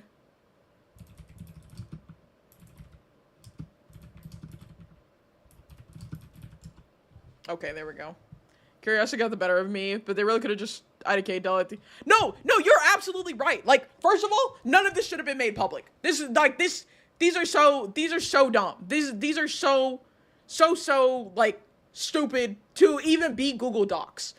I genuinely feel, especially after everything is already like said and done, like they both debuted, they both had like successful debuts. I don't feel like any of this should have been brought up. Shizu blocked and Caleb unfriended and blocked Shizu. They were gonna go their separate ways. The only substantial thing out of this is that Caleb is tracing / copying other artists. That's the only, outside of that, everything else in this is a fucking nothing burger. It's just two petty femboys that couldn't fucking have a genuine communication between one another. And they should have just not been friends. But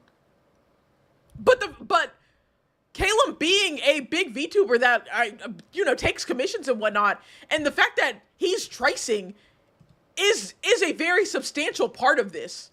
I feel like the only substantial part of it's the only not nothing burger. And one of the artists even coming out and saying that like this is traced like 100%. You can look at the eyeball; it's the exact same. Oh, I broke the video. Well, okay, there we go. The first post on Caleb's account is a video confessing he's trans masked. Okay. So then I will give that.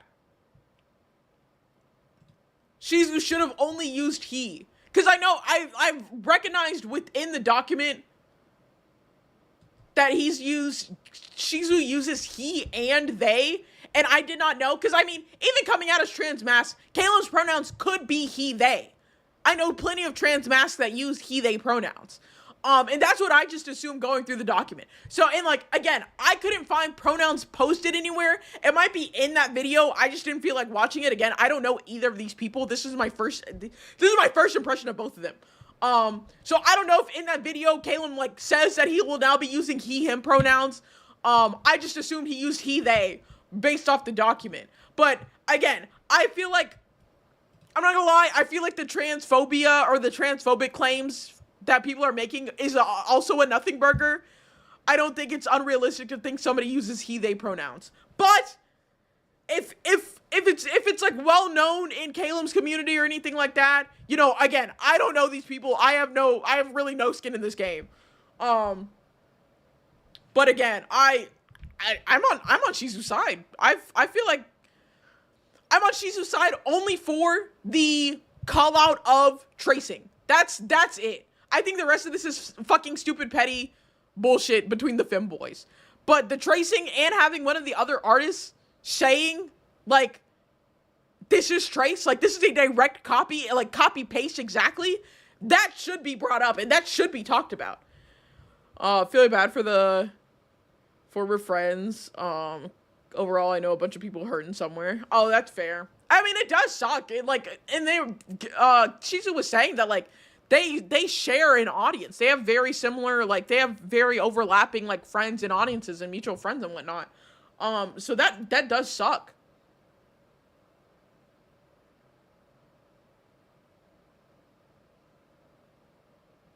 Yeah, no, I agree. I really agree with what Kaio's saying here. That like I think people are blindsided by objective truths about the eyes. Kaio spitting facts once more. Always. I want you to know I am mutual with Kaio, and I want you to know that the post that he followed me off of was whenever I posted that April Fool's fucking VTuber versus IRL. That was the first impression that man got of me, and he followed me off of that. Which is I crack up about that. I crack up about that to this day. That was the greatest April Fool's joke I've ever fucking played in my life.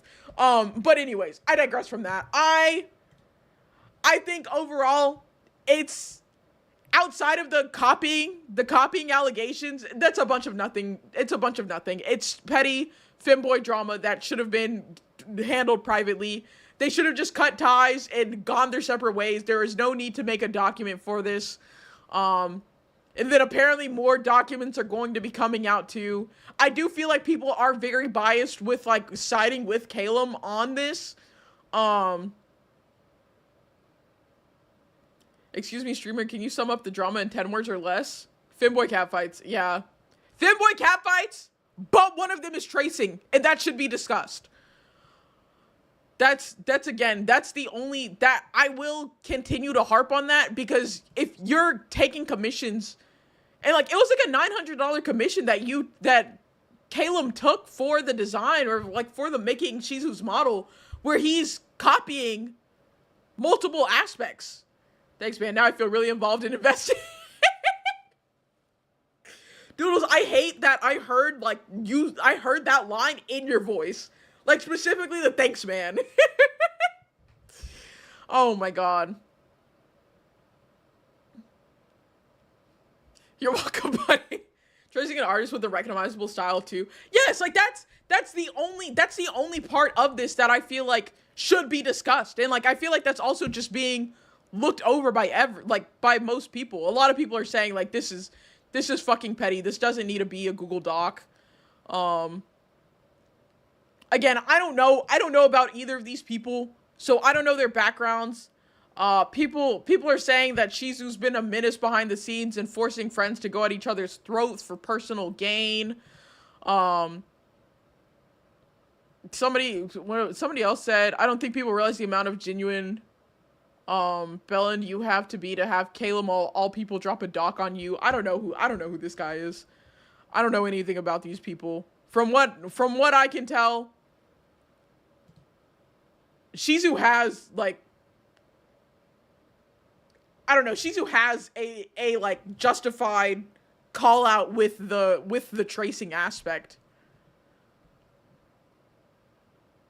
Let's see. I'm looking at, there's another femboy. Hold on, let me bring my Twitter back up. One of the other femboys, giving a teaser for the dropping, for the doc that's gonna drop tomorrow.